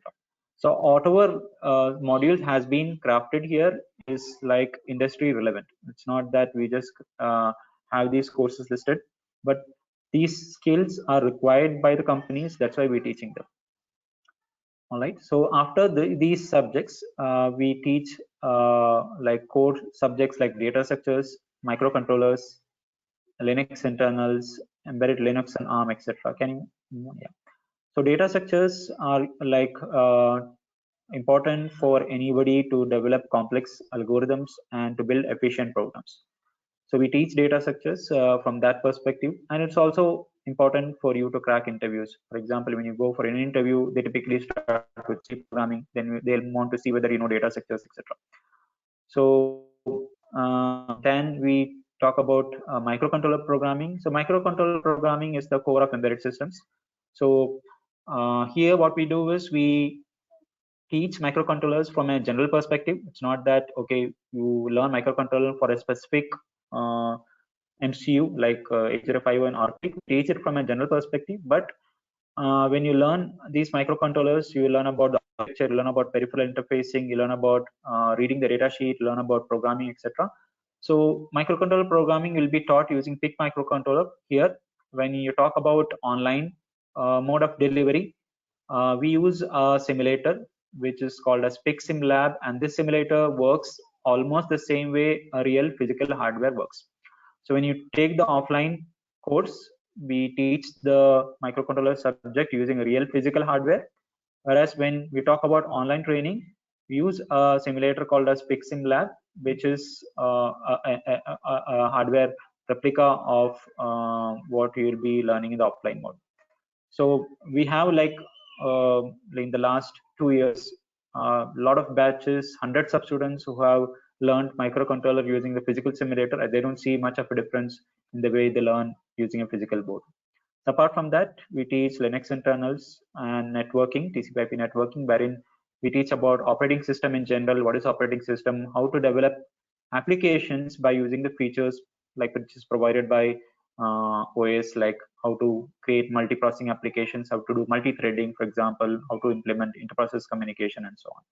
And finally, there is a module called as Embedded Linux on ARM, wherein we teach how to like build Linux from scratch. So Linux, as you know, is an open source operating system, and it's extensively used in building embedded applications. So it's very important that we have a clear idea about how, for example, we can build Linux from scratch. So this module is primarily focused on building Linux from scratch on a real board, like for example, a BeagleBone board or a Raspberry Pi kind of a board.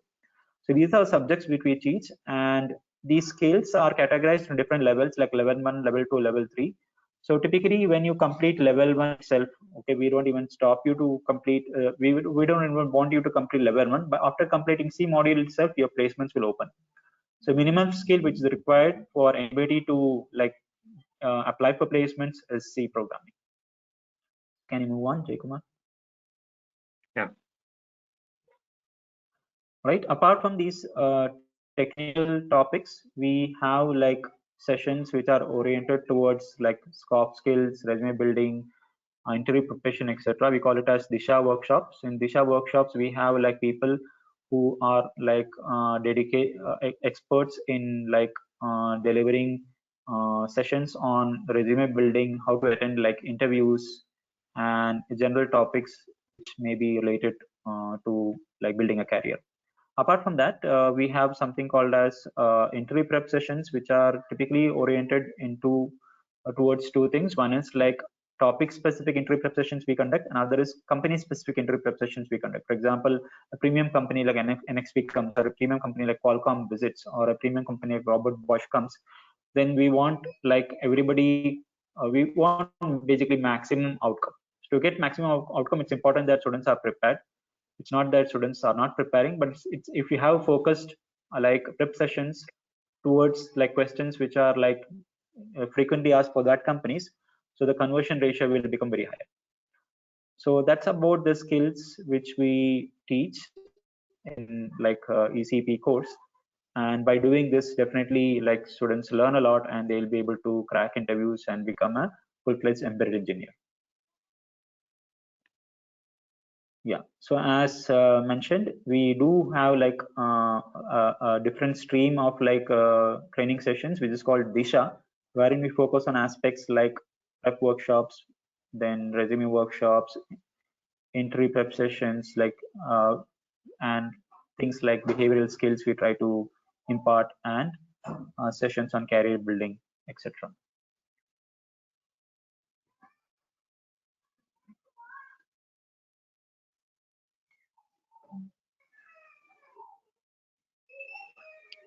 So Mubin, you want to get into the demo? Yeah, I will. What I'll do is I'll maybe show a snapshot of.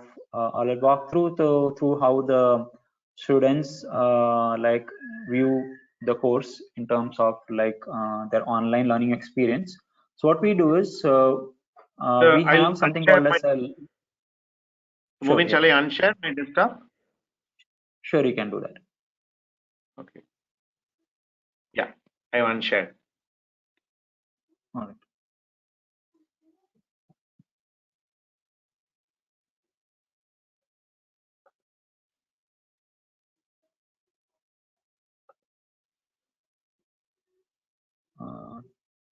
How do I share? I don't get any interface. Should you make me a presenter? Let me just check.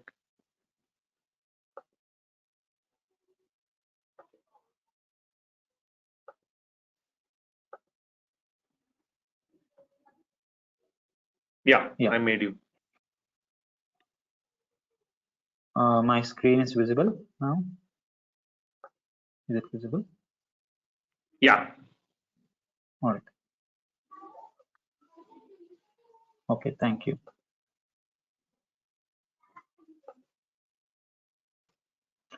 So this is a sample course which I'm showing on the screen. So course name is Advanced C. So as part of this course, typically students are like enrolled to the course, and they get an access to a learning management system. We call it as Emertxe learning management system. So by using this learning management system, students will be able to track their progress, and mentors also like will be able to track the student progress. So we deliver the classes, and we also have a lab session. So once the class is completed, what students can access is they can access the recorded videos, etc. So in terms of things what they learn, they can access everything through using this LMS. So if you look on the right hand side, we can see what are the different types of activities they will be engaged in. So for a specific course, like we give a rich set of assignments, which are mostly focused on building the logical skills, and we track students' attendance. It's important that students are disciplined, that they attend the class and lab sessions. Attendance and things are tracked, and we have like a feedback mechanism wherein, okay, anytime like you have like concerns or you want to raise some issues, etc., they can just click on this feedback button.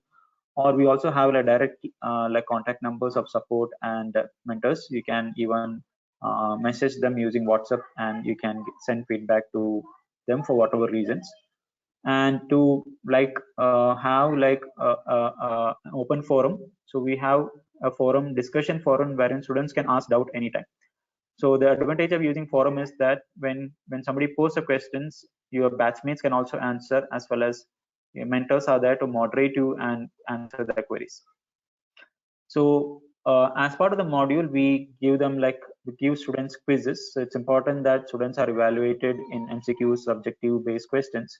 So idea is that we can students will be able to like answer MCQs, which are typically asked in interviews. So they can also validate like where they stand in terms of their understanding and so on. So apart from that, we have like rich set of resources in terms of slides, template programs, like project explanation documents, etc. So just to show you like how course resource looks like. So we share slides which are topic wise. For example, these are the topics which is taught as part of the C module. If you look at this, like different chapters are there, and different like slides are being shared for each of these topics, and they are quite like rich in terms of how these slides are created. We see it's like in detail, you can see the like contents, topic wise it's been told. You'll see like explanation, diagrammatically nice beautiful slides, which will help even a person who doesn't have any idea about what that subject is. They can go through the slides and understand the concepts. The slides are used as reference by the instructors. You can also use it for your learning purpose. Apart from slides, we give quizzes. For example, in C module itself, around like 7 tests are given. So few of the tests are objective based tests.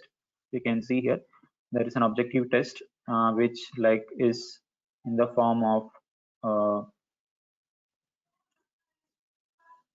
MCQs. So if we want, like I can just share you a snapshot of how like this quiz looks like.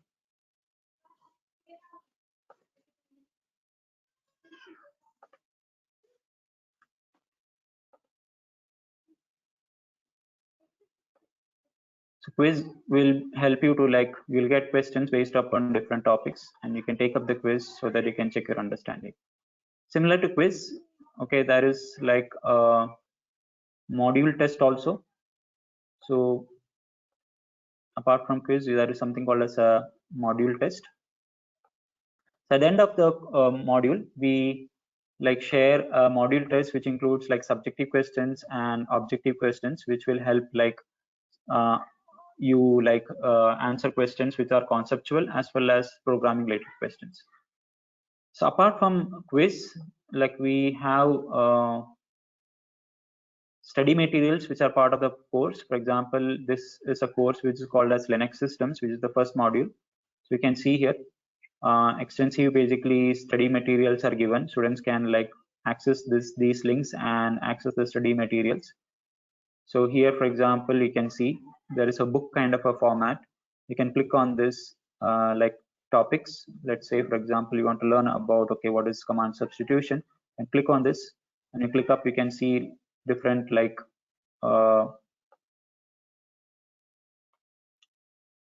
reference materials are there. You can access them and you can like learn about the concepts.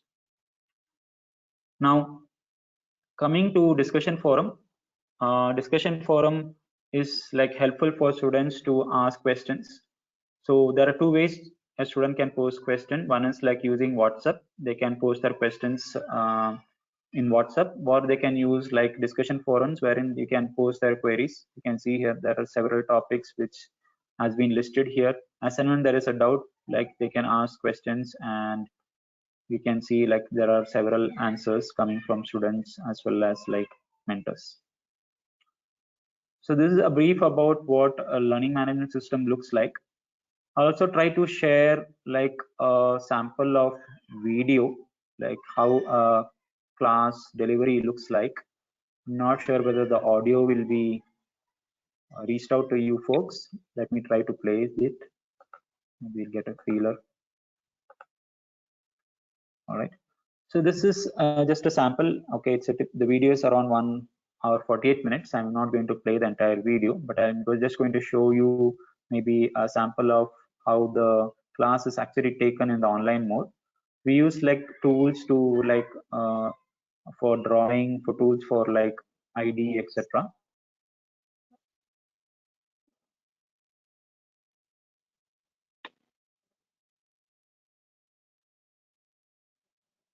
Is it audible, Jay Kumar? Anush, this class voice?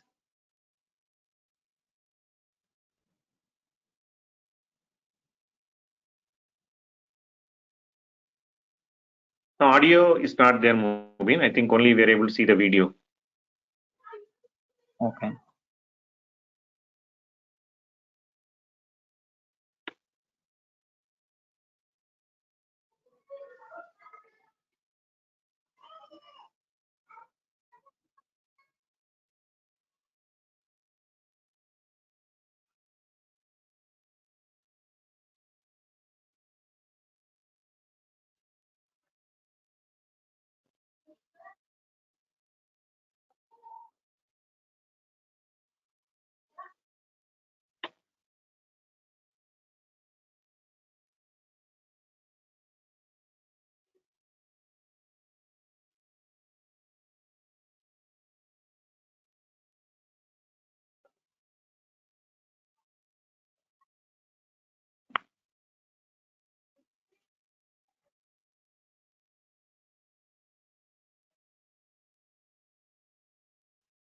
All right, I think the audio is not coming out, but the video is there. So what we can do is maybe we can share it maybe in a different mechanism so that they can have a look at a sample of the class. All right. So other thing which typically students ask is like how will be the uh, students learning microcontrollers, right? So for microcontroller programming, we use a tool called as PixSimLab. So I'll just show you a demo of how the tool looks like so that you get clarity on what exactly it is. Right. So here you can see, Jay, is it visible? The simulator? Yeah, it is. This is what a simulator looks like, and this simulator can run different like microcontrollers. It can support different architectures as well. So here you can see it supports Arduino, right? It supports like different like boards like Picgenius, etc. So we use this simulator to run the microcontroller programs. In fact, it's like more powerful compared to a real board because you can see there is extensive use of peripherals available, and you can interface it with external hardware as well. I'm just going to show a demo. Maybe you can have a look at how the program runs. So this is like a sample test program wherein we run this test program to see how the peripherals are like whether they are working or not, right? So I'm going to change the speed, clock frequency. I'll press a button here. It says press RB1. So when I press this button, it'll start testing all the peripherals. You can see the output. Just wanted to show you a demo of how like a microcontroller class looks like and what like how the programs will behave when you run it on this simulator. Pressing this button when you say RB1, it's testing the LEDs, LCD. All right, you can see it's like displaying some characters on the LCD, and yeah.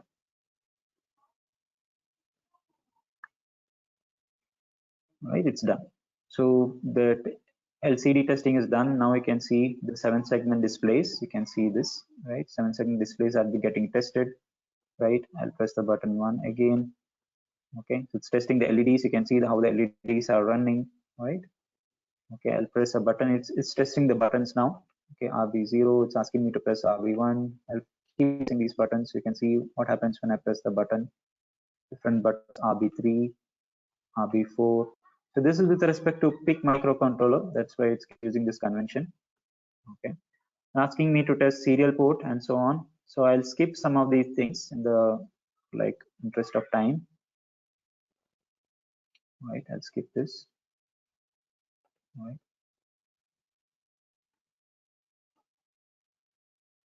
So this is just a sample of how microcontroller simulator looks like and what happens when you run this program, etc. Similarly, we use an ID called as MPLab. So this ID will help you to run write microcontroller programs. And typically, these programs will span across multiple files. You can see here. J, it's echoing. Have you turned on?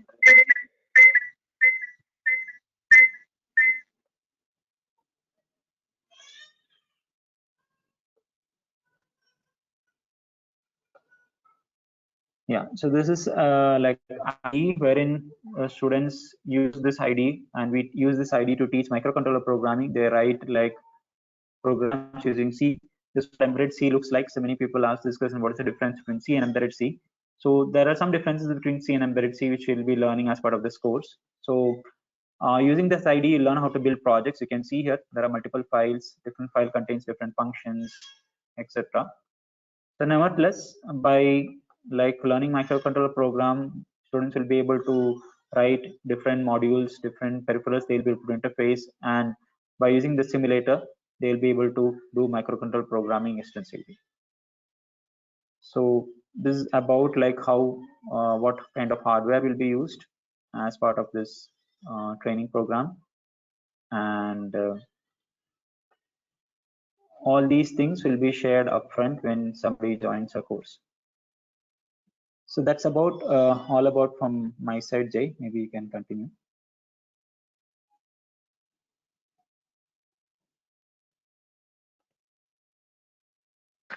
Sure, Mubin. Sorry, guys, there has been some network issue from my side. Give me a minute. I'm just trying to connect back.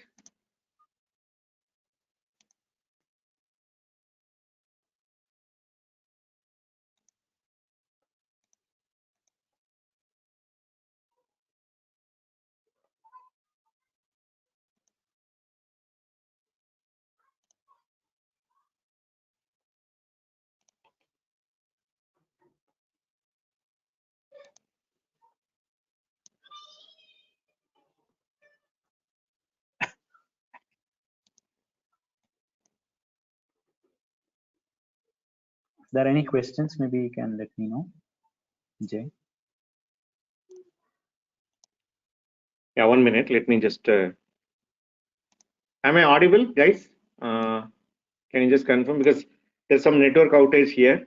The power went off and I'm trying to connect back. Okay. Yes, Yeah, you're thank audible. you. Yeah, okay. Give me a minute. I'm trying to share my desktop.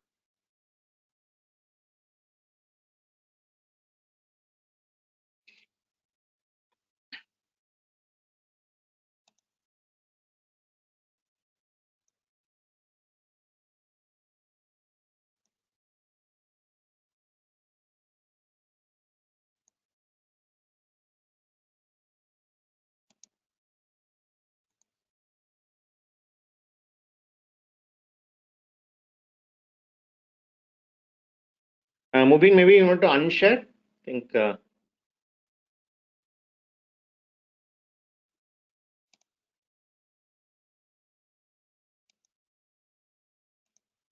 Okay, I think I'm able to pick it up.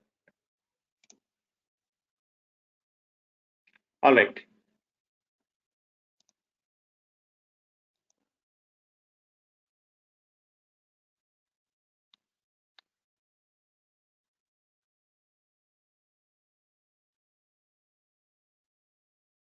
All right. So sorry for the glitch. As I told, power outage was there. I'm trying to connect in my other network. So just as Mubin has walked through, he primarily walked through the fact that how learning embedded system in online mode, okay, with our recorded, the live classes, which is recorded, and he showed you the recorded one. But all our classes are live, which he showed.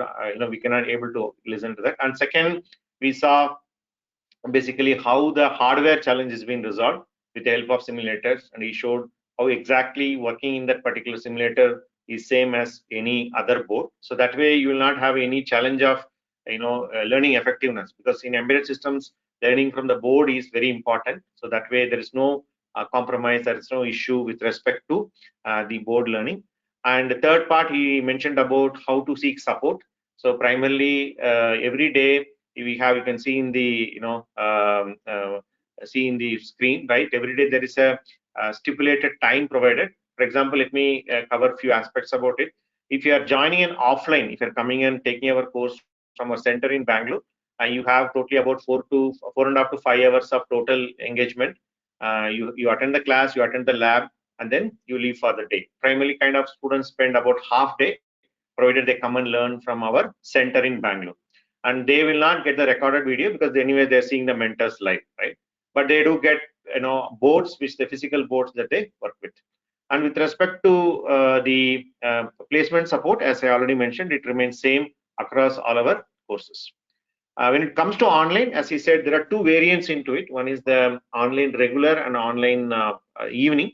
The online regular course, again, the classes happens at any of these time slots: 9:30 a.m., 11:30 a.m., or 2 p.m. These are all the three time slot that we have. And apart from these two hours of classes, you will also have about 1.5 hours of lab, or the lab explanation session for 3 days, where the lab mentors will be explaining the set of questions to you, the assignment questions that Mubina showed you. And once you start working, you will have a lot of doubts. That's where from 9 a.m. to 7 p.m. you can access the WhatsApp, where you can will be created a group where you can post your queries and then get yourself answered, or the forum that he has demonstrated, in which you can put your question. Our mentors will respond to that. And with respect to board, the simulator, whatever is shown, similar to PIC, we also have another simulator for ARM, for which you will be learning the embedded Linux module, right? So that's about the online regular.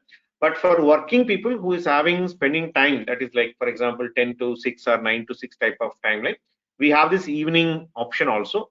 In order to accommodate their work schedule, there have been slight modifications in the evening batch, where you can see the 2 hours class. We have a fixed timing, that is from 7 p.m. to 9 p.m. That's where the virtual classes will happen. And an hour before that, the labs will be scheduled for 5 to 6 days. And then subsequently, the support mechanism will remain the same. Okay.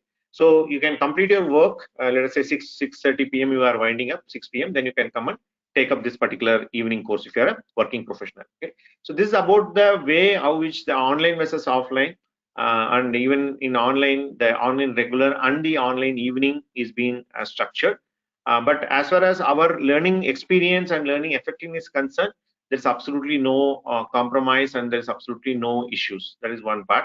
Second thing, as such, in placement wise, absolutely no issue, because as I told you, that companies do not even want to know. Basically, when you send a list to the companies, right, they don't even care whether you are an online student or an offline student. Okay. Anyway, the interview is going to happen online.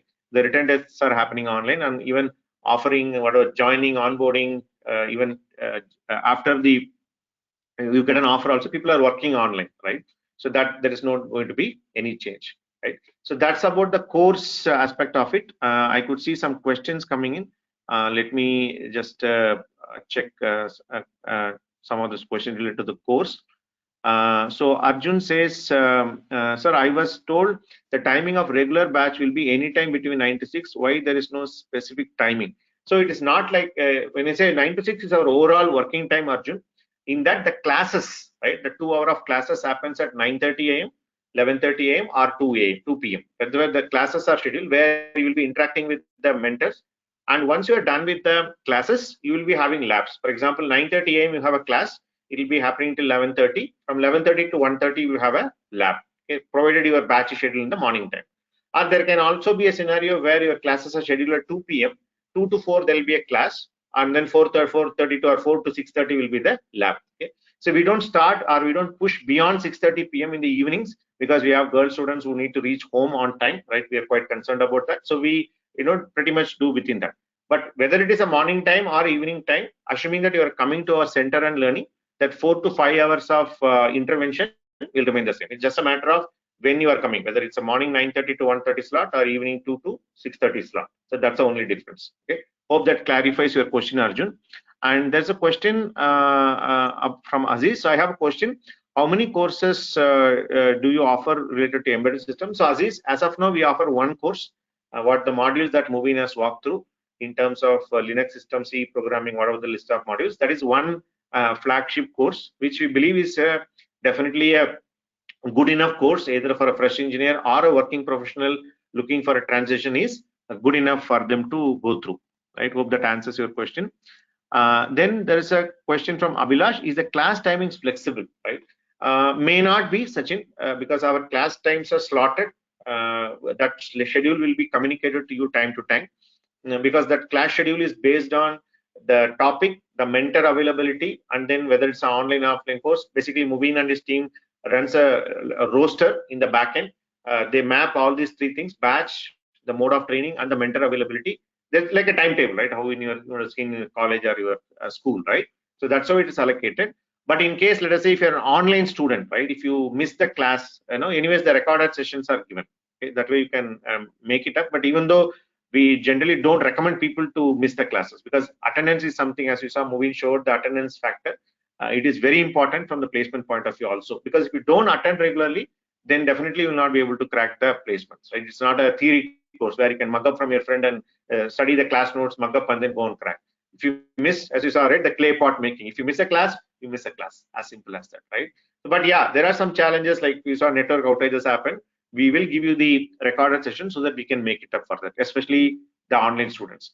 For offline students also,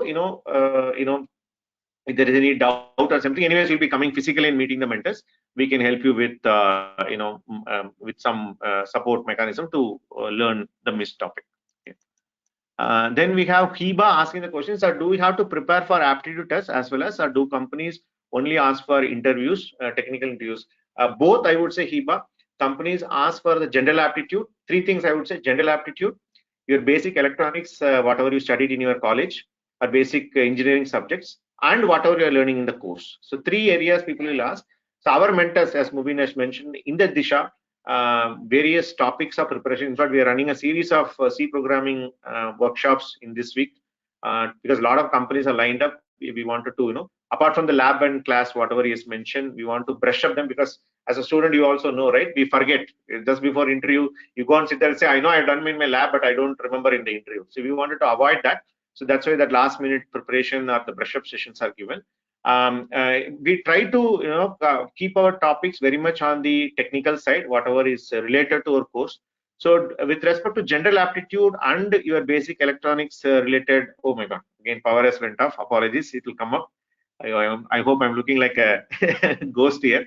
So we'll try to make it up with respect to our course, but general aptitude and electronics, we would expect you to prepare.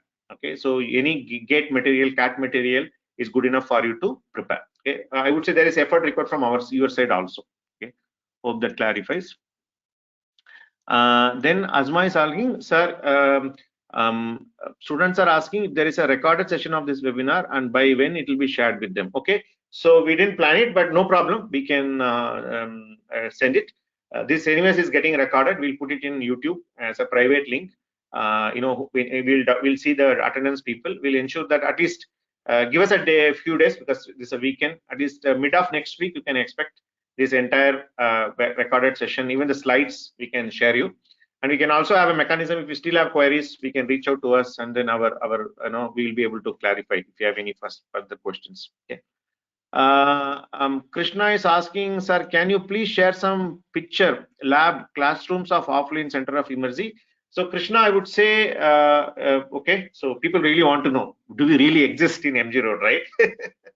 Okay, no problem. I would say I will quickly show you a video. Just go to YouTube. and then type Emertxe. Just go to our YouTube channel. Okay, there are a lot of things are given. For example, there is a company profile video here where we've taken some pictures of live classes. You can see here, right? So these are all our office, our labs, our classes. Okay, hope you're able to see that. Okay, this is a video which I would request all of you to watch to get the idea of how a physical classroom will look like. Because Mubin showed the virtual part of it. Now people want to know how the physical will look like. Okay, you can go through our company history. So just type Emertxe. There is a channel in which you can see. We have put a lot of other videos also, tons of student related, course related, some of our student testimonials, some of the microcontroller related, a lot of things are there. You can go through all of them. We'll try to make it more rich as time pass by. Okay, hope that's clear, Krishna. Then we have Rishikesh is asking about internships. So Rishikesh, again, internship is a different topic. We are running a separate webinar for that on Monday. Okay, Monday 7 p.m. we are having an exclusive webinar about internships. In case if you're interested, just watch out for our social media. Our team has already put the links there. Otherwise, just send out a message in our Instagram. We will share you the link. I don't have it handy right now. I need to pick it up. So Monday, there's a session planned on our internships, right? You can attend that. We are going to exclusively talk about how the internship works. Okay. Then there's a question about what about the offline start date? We have been planning some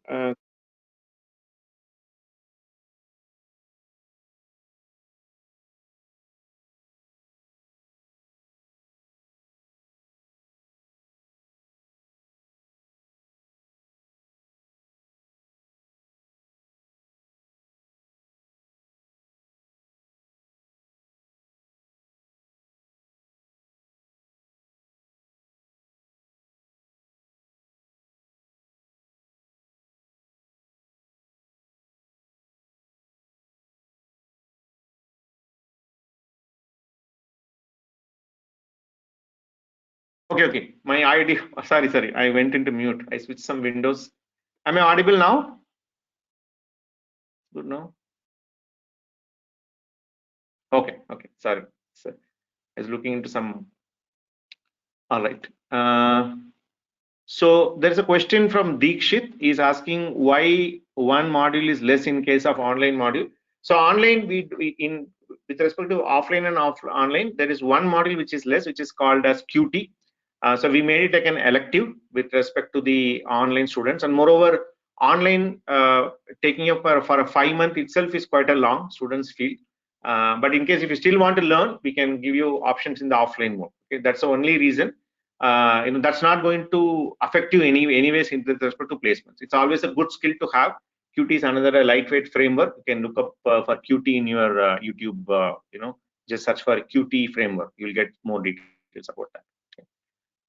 So for evening batch, what is the lab timing? Somesh, you can see here, it's already mentioned there. So we do labs from 6 p.m. to 7 p.m. So 7 to 9 is a regular classes. You need to come an hour before. If you see for working people, it is scheduled from 6 to 7 because you need to wind up your work and then start the lab sessions, right? And that is planned almost all days a week. You can see right in the right side of the this thing. Let me just put it in the you know. So you can see here it's like a basically you can see right 1 hour of lab into 6 days, 5 to 6 days. That is apart from the 2 hours of class which you're talking about. So 7 to 9 p.m. is your class, and then your lab will happen from 1 hour from 6 to 7, 5 to 6 days a week. And apart from that, every day there is your live chat is available, right? 9 a.m. to 6 p.m. So lab is where they explain about the assignments. But when you are doing your assignments, you have a doubt, you have some clarification need to be taken from our mentors. You can come on the WhatsApp chat or the forum which Mubin has shared. You can post your queries there. Our mentors will be supporting you. Okay.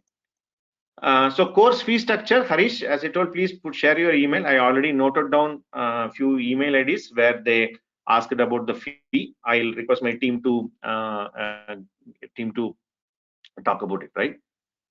Then there's a question from Dayanand. Sir, lecture time for online more than online or more than online E? The same duration 6 months. Should online E get less lab sessions?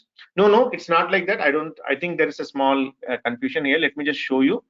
If you see here, the online evening, because they have little bit of time constraint, we are putting like a one hour of lab into 5-6. It means they have the lab session almost every day. But if you see the online regular students, that is, you are available, right? You are having a 1.5 hours of lab into 3 days, minimum 3 days. So roughly, if you look at like 4.5 to 5 hours of lab for the online regular students, pretty much the same into for the working people. Since working people have got some constraint with respect to timings, we wanted to make it 1 hour every day for 6 days, whereas here 1.5 every day, minimum 4 days, 3 days. So that way, very much the same content. Just that we need to be accommodating for the people who are working. When I say R, it is regular online. E, it's an evening batch. Okay. I hope that's clear how the lab timings are. Maybe the slides are slightly busy. We'll try to make it little easy to read next time. Okay.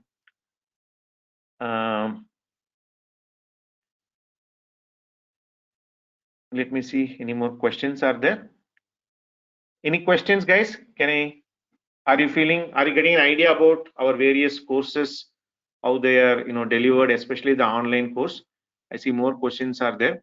So Sachin is asking, is complete 6 months or take more time to complete the course? That's another interesting question, because we always been getting this particular thing. So our idea is to complete in 6 months, Sachin. But one important thing here to keep in mind is, this is not a semester program. Our semester talk starts on time, end on time. In fact, we tell our mentors to do that.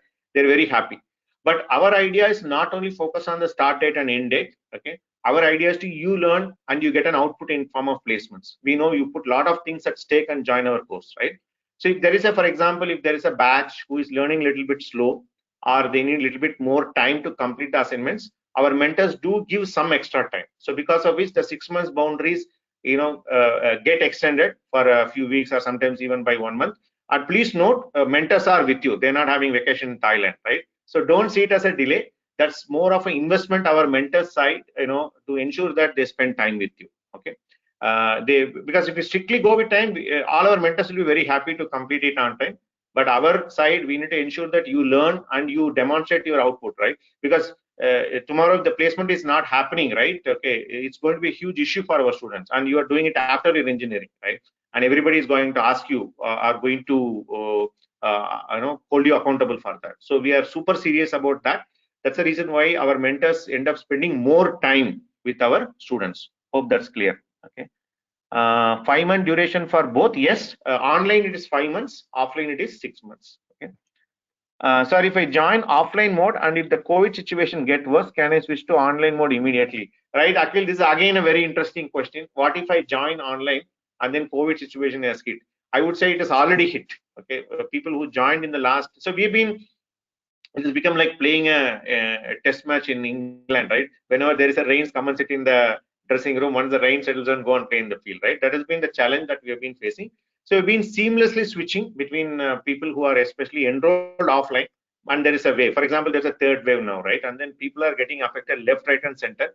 We tried, and then last week even our staff started getting affected. So we kind of stopped our offline classes last Wednesday and Thursday, and we are going to start from Monday online. So the students, whenever there is a restriction from we see that there's a wave is going on, and government is also super serious, because the offline is where a lot of students come there.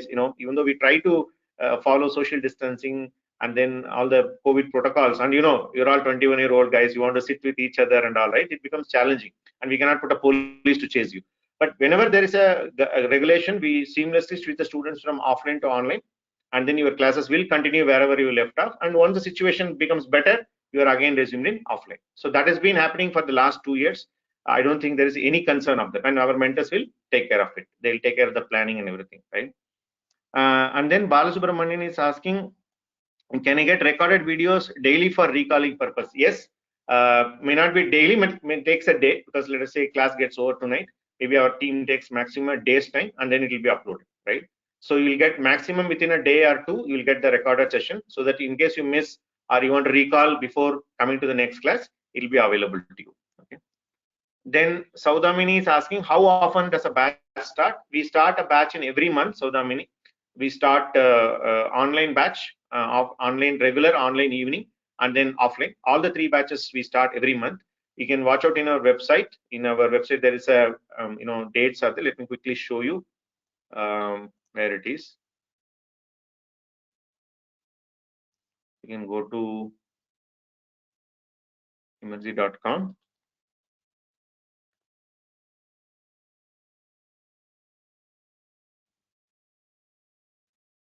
And come down, and there's a section for course schedule. You can see here this date, and this is how, and our team keeps changing it depending on the batch dates. Okay, so you can watch out for this section. If you still have any questions, our numbers are there, our email ID is there. Feel free to reach out. Okay. So what is the one extra module for offline mode students? As I already told, it's a module called Qt. Qt is a UI framework which is extra for the offline students, right? And then there is an answer, Shailaja. She says, a wonderful experience, very valuable guidance, placement syllabus, practical guidance shown about Pickboard, and you gave us clear idea, very helpful. I love the spirit and enthusiasm and great sense of humor from you presenters. So thank you, Shailaja. Thanks for your comment. Okay. If you lack in aptitude, will Disha program will help? As I told you, technical side will take care. As Mubin said, we even collect the past batch student question papers, and we try to give the similar questions, what to expect in these sessions. But general aptitude, you need to prepare on your own. Okay, that becomes quite hard for the mentors to handle. Okay. All right. I hope Rakesh is asking when will offline course will start. As I said, the dates are in the screen. Okay. Sachin is also asking. Online or call, then Venkatramanan, and registration process. As I told you, you can watch out for this. Just register there. There's a, if you click the register now button, a form will pop up. You can put your details there, or your details are with us. Our team will get in touch with you. Or you can, anyways, website, everything is there. You can reach out to us. They will explain the registration process, fee, payment, etc. Okay. Harish, anyways, I'll note down. There have been some questions about the admission details. Then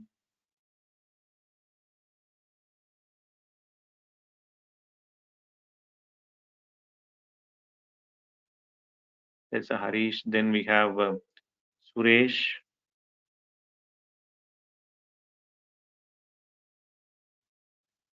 Okay, we'll send you details.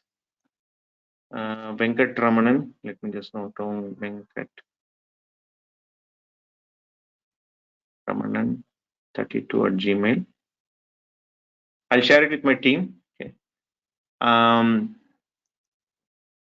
Date for new batch, I think is there in the this thing. Sir, in online classes, can we communicate with audio? I'm not sure about audio. You can interact. There's a chat. I don't know. Are you talking over phone? I don't know about that, Arun. So generally, as I told, right, to keep the focus of the session, we need to restrict the audio. Otherwise, it becomes too this thing. But yeah, our students do ask some questions in the live classes as well. Okay.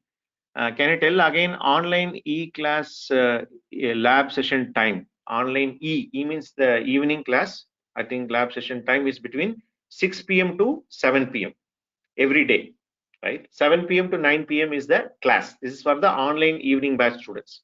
For online regular students also, it will be 1 hour because they are available whole day. So it will be 1.5 hours instead of 1 hour. Anytime they will schedule it. The timing will be communicated by the mentors, right? Okay. Then Prajna is asking, will real-time projects be involved in the course?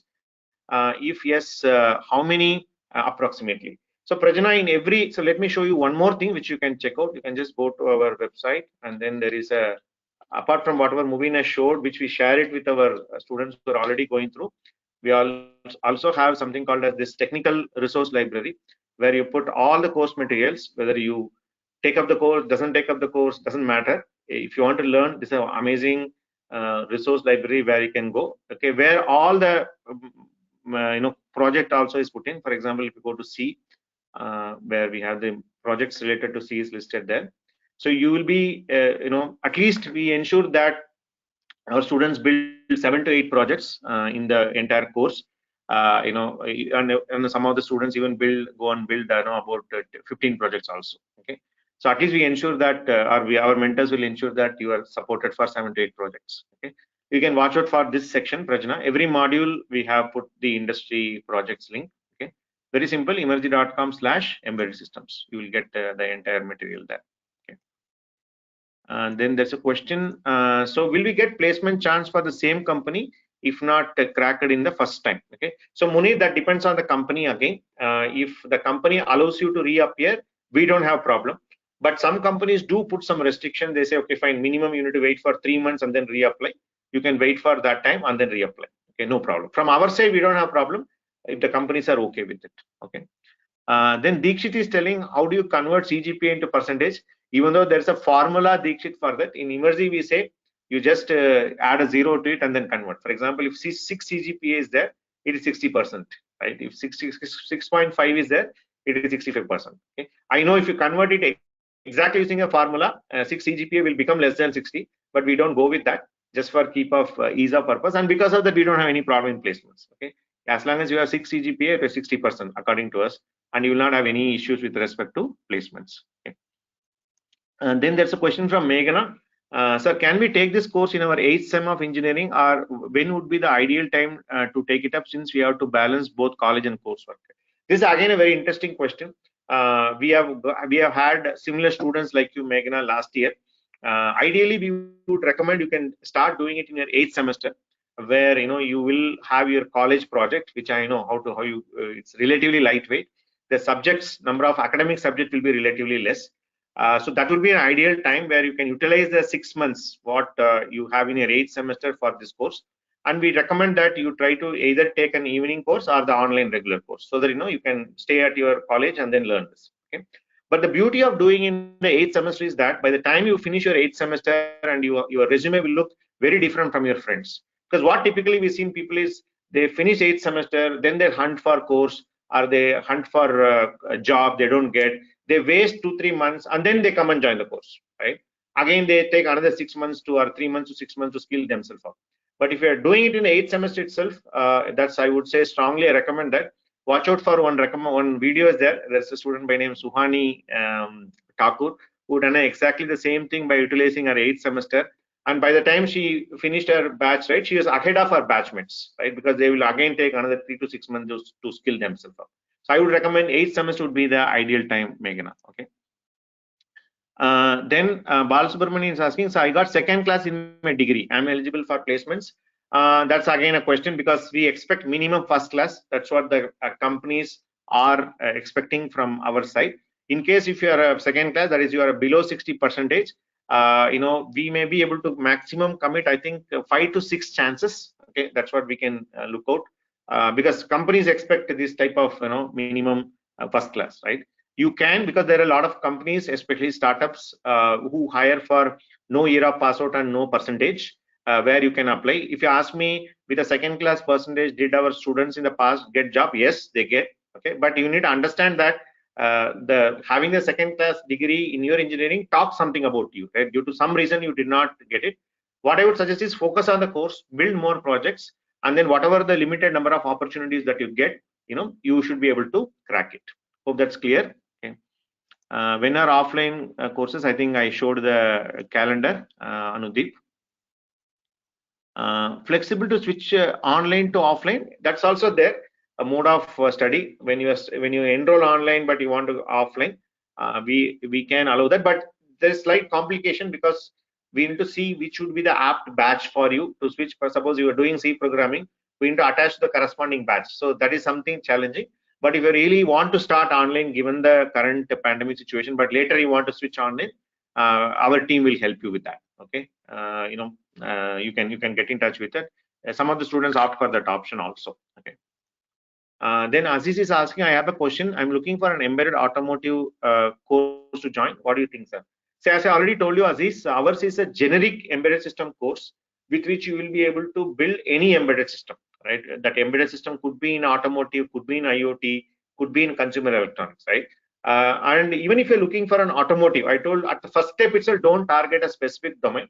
But even if you look at our course, for example, the C programming, what we teach, C++ programming, what we teach, the microcontroller or the simulator, what Mubin has demonstrated. So these are all the core skills that is required in even building an automotive embedded also. Okay. So definitely, if you see, good number of our recruiting companies are automotive companies, right? So by focusing on the skills whatever you are having, you will be able to build a career in automotive. But don't target at first shot. At the first shot, try to get into any of these companies, then subsequently go for anything specific, automotive, consumer electronics, IoT, or whatever, right? Okay. Then Aishwarya is asking, she's putting a gun in my head and telling, from 28, surely offline class will start. Okay, otherwise I'll take a gun and shoot, right? So Aishwarya, we need to understand one thing here, that we are in the in the amidst of pandemic. We need to be sensitive about that. Okay, so it is not that we want to just like that push dates or something like that. We are very much sure that 28 our offline courses will start. But assume that there is a government come tomorrow, our chief minister has a meeting and said, no, education institutes are not permitted to operate. We need to wait, or we need to make some additional arrangements based on that. Okay, from our side, we are all ready to start on 28. Okay, there won't be any issues with respect to that. But we need to be aware that we cannot operate. We are not sitting in a different planet like Mars, right? We can do whatever we want. We need to be sensitive enough about what government. For example, in the state of Tamil Nadu, they've given a this thing for the coaching centers, right? Similarly, our government, Karnataka government imposes, we need to adhere by that. But from our side, we don't have any problem. Okay, we are all positive to start from 28th. Okay. Thank you so much, sir. Very useful, says Mohan Krishna. Thank you, Mohan. For online, a bit confusion about lab session. Can you clarify again? Okay, I don't know what confusion you have, Bhagwan. You can type it little bit detail. I'll be able to clarify that. So Sanju is asking, sir, currently I'm doing my third year B. Can I join online course now? So by the end of fourth year, can I get placement opportunity? Yes, Sanju. You can join even in third year. Do this course for 6 months. And you have ample time, because our companies would expect you to complete the engineering, then only you will be able to apply for placements. So you can utilize your even final year timeline to build more projects. From the time you complete your engineering, at least you have your PDC or some document where you can share your degree completion has happened. From then on, you can turn on your placements. As I told you, the other question, you will be in a much advantageous situation. The 2-year placement we can start on the time you complete your engineering, no problem. In fact, many students have done that. I always recommend that people do that. Okay, so it's you can very well do that. Okay. Then Abhilash is asking, sir, is it possible to continue our classes after a while if I have to take a break in between the course due to some personal reasons? So Abhilash, generally we don't recommend that, because our course works in a rhythm.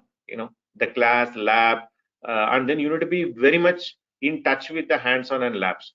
And if you are having to take too many breaks, it will only going to derail your pace of learning. Okay, so I would request that in case there is a personal commitment from you where you need to take a break or you need to finish certain responsibilities, complete that, then you join our course. Okay, there is no hurry there, right? But if you join in between and then leave for a week or two and then come back, it will be very hard for you. You will not be able to achieve the results, right? Okay, so generally we don't recommend even people taking leaves. Forget about taking breaks, right? Even one day you miss it, right? You will miss the clay making, pot making art, right? It's very much hands-on. Okay. Can I answer for my question? Arun, I don't know which question you are talking about. Hope I have answered. Prajna, I think I shared your answer about projects. Okay. Then Sanju Jacob, let me also take down.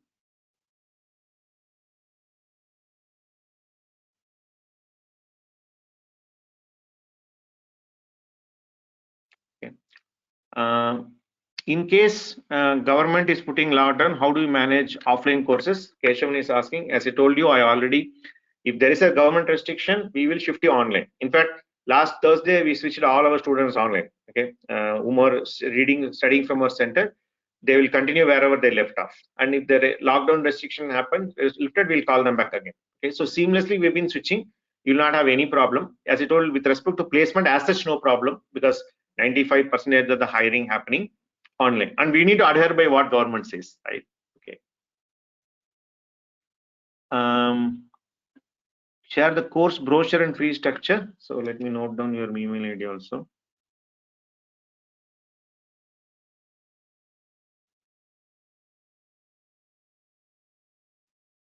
Okay, I've taken down your mail ID, Prajna. We will reach out to you.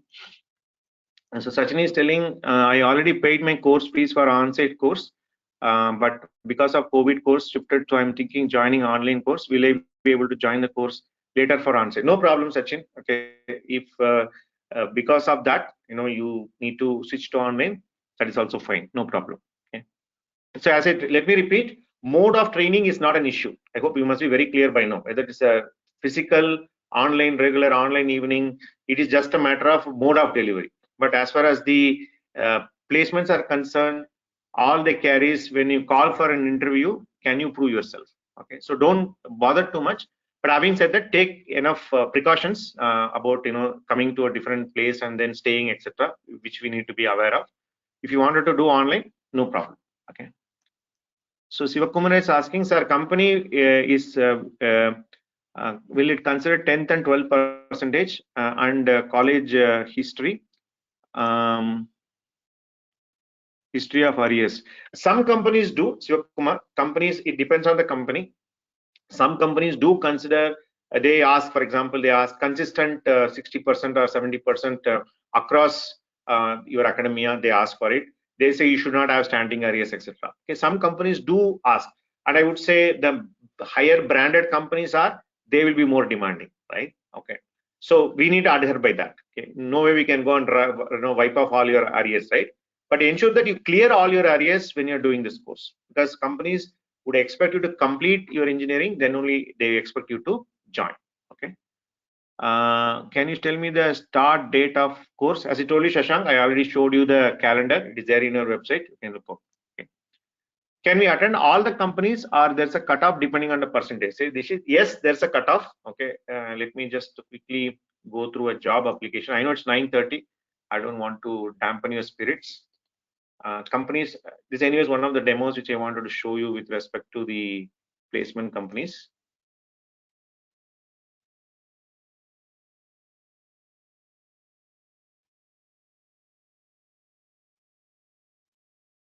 So if you just show, this is a Google group where all our jobs are getting published. You can see here, right? So many applications, whatever I mentioned, 70 or 80 odd applications have come in January itself.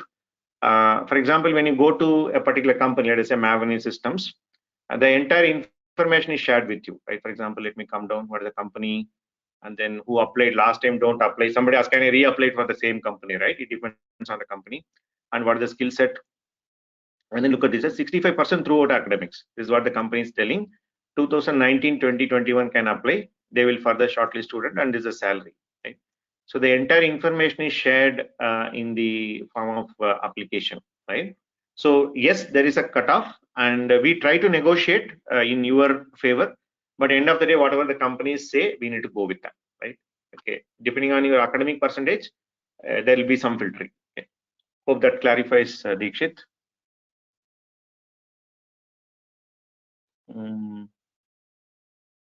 I know it's 9:30, still people are there.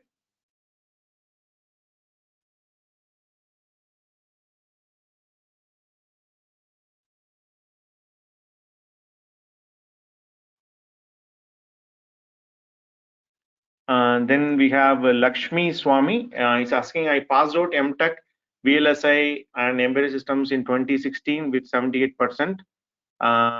Do I get placement option? Yes, Lakshmi, I already shared you many success stories who are from the previous batches or old batches. You will get opportunities, right? Okay. Sir, my CGPA is 6.23. Am I eligible for? Okay, Balasubramanian, I think you can convert into percentage. 6.23, no problem. As I told, we will be considering as a 62.3 only. Okay, so you will not have any problem. Okay. So Dayan says, thank you, sir, for clearing doubts about the plan. We'll join the online, evening course. No problem, Dayanand. Okay. Abhilash is telling, thank you. Understood, sir, and thank you so much for this informative session. Welcome. Then thank you for your every response. You clarified all my doubts. Good response. Thank you, says Anudeep. So, sir, I get ME in first class, but not in BE. What class will be considered for the placements, right? So the latest one will be considered.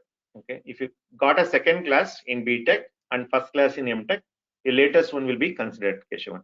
Okay. So there's a question from Dayanand.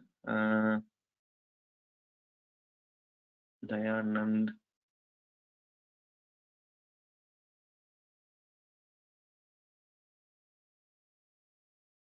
Okay, we'll send it down details.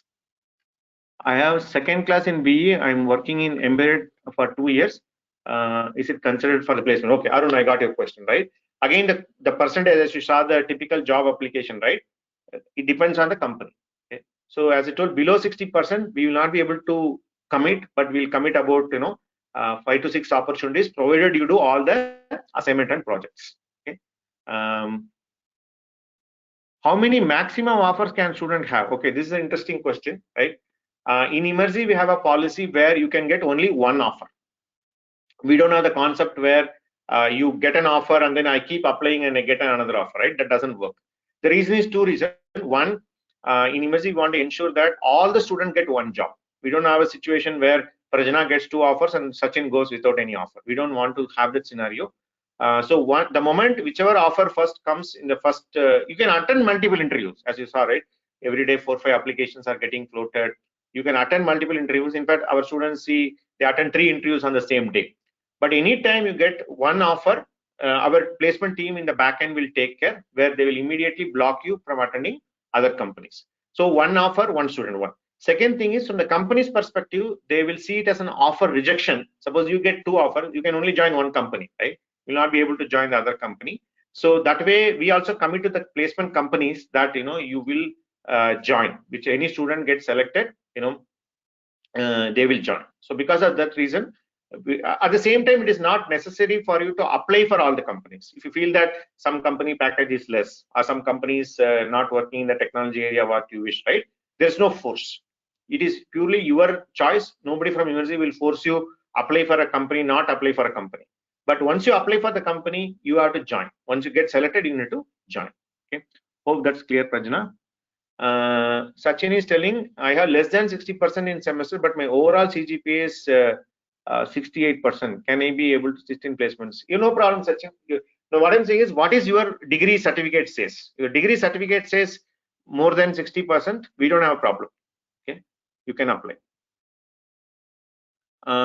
In 10, 50%, does it affect my placements? Irana says, as I told, right? It depends on company, Irana. You saw one company which is there in my screen right now. They're asking for consistent 65%, right? Okay, for such companies, you will not be able to apply. But some companies will only mandate in the BE, B Tech. Some companies will only mandate ME, M Tech. Those type of companies where you can apply. Okay, but few companies you may not be able to apply. Okay. I think we're almost on the end of questions. Okay, I know, guys. Still, I do have few more slides. Okay, but I think we're already at 2.5 hours. Okay, hope we have covered all the things, right? Finally, there is one certificate which I just wanted to show quickly. So we are associated with Skill India or NSDC. So this is what last year due to pandemic we could not conduct the certification exams. Along with the Emertxe certification, what we get, we are a training partner with Skill India or the Electronic Skill Sector Council of India under NSDC. So our students after the course they can apply for this certification. There'll be tests for this. All of you will clear. We have 100% pass rate here. So you'll get this certificate also. So this again coming from the central government, from the Ministry of Skill Development and Entrepreneurship, which will add value to your resume. Okay, this is another feather in the cap which you can have as a part of your portfolio. Okay. Munir is asking, I'm MTech graduate and throughout my academics I scored more than 80% except for BTech. I have some personal reasons for the sales, etc., which gave me 62%. Will it affect my placement for premium companies? As I told Munir, we will not be able to talk company to company. You saw, right? For example, I just showed you this Google group, right? Okay. So you can see, right? So many companies are coming up. Okay. If the company says a particular percentage, we need to go with it. Okay. And that too, we cannot say premium, non-premium. For example, let me open Embed UR, right? What is Embed UR is asking? They're asking 65% throughout academics. We need to stick to it. It depends on the company.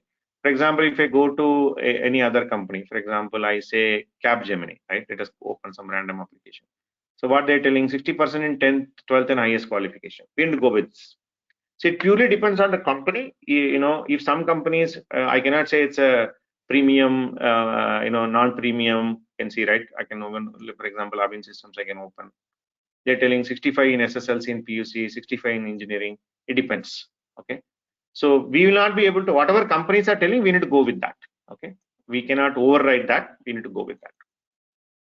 Hope that's clear. Okay. So, all right, guys, I know it's almost 9:40. I think some of you are still there, about 50 of you in the group. We never expected so many questions. Probably we need to plan it better. There's almost 3 hours of time. So thank you very much. I still have a few more slides, but I think in the interest of time, we will stop here. We ensure that these, questions are, this recorded session is shared with all of you. We'll send out an email with the link to YouTube. You still have a question, we can reply back to your email, or we can see, let me see whether we can have only a Q&A session with potential, course doers. We'll think about it. That's what you guys are telling me. Even 2 hours 40 minutes is not enough, right? Then Vimal is asking, I'm 2014 pass out. As I can see, companies are not going beyond 2019. Vimal, don't quote me, right? Don't only show me existing companies and don't put a gun in me. You can search on Google Group. There are enough and more companies which are hiring older batches. You saw, right? Even students from a 2014 getting into a job, right? There are some companies who say no era pass out, no percentage, right? But please be aware that compared to the latest batch, you will get lesser number of opportunities, right? Okay, there is no denial in that. Okay. After 7-year gap, you can say, no, I want the same opportunity like a 2021. That's not fair, right? But if you look at overall, right, and given a 2-year window, era pass out percentage, etc., doesn't matter. Rather, I would say you focus on your skill, things will be taken care. Like how there's so many other students we have shown, right? They're all from 14, 12, etc., right? Then there is a question from Siva, Siva B050 at Gmail. Okay. All right, Shiva. Okay. So thank you very much, guys. I know it's quite late, that too on a Saturday night. Can I get some responses? How did you find this session? Can I get some feedback? Are you able to get an idea about?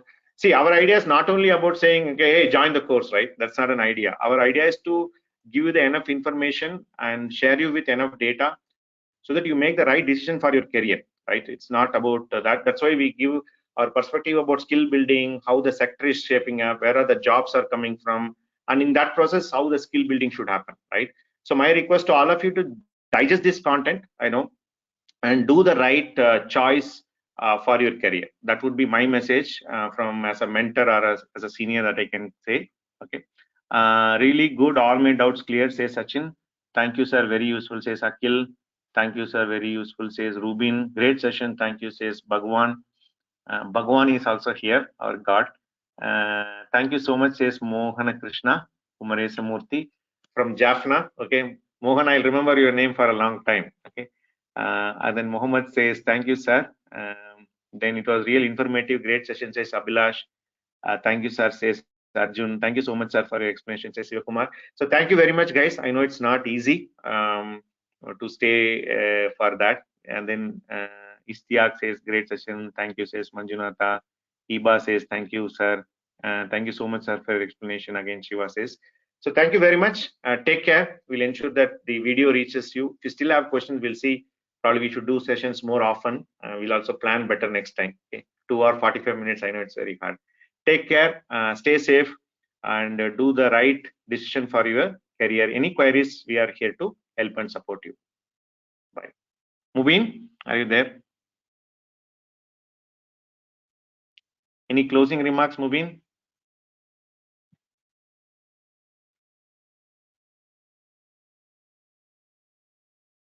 You're not audible.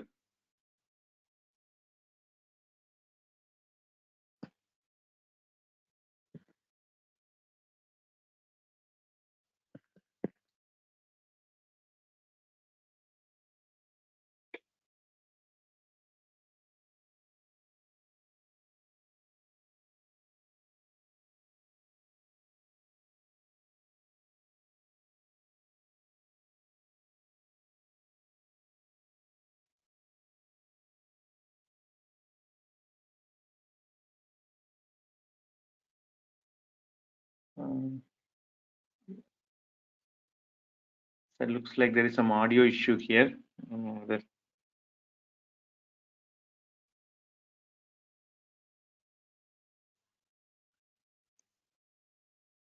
Okay, I need to maybe unmute you or something. Let me just.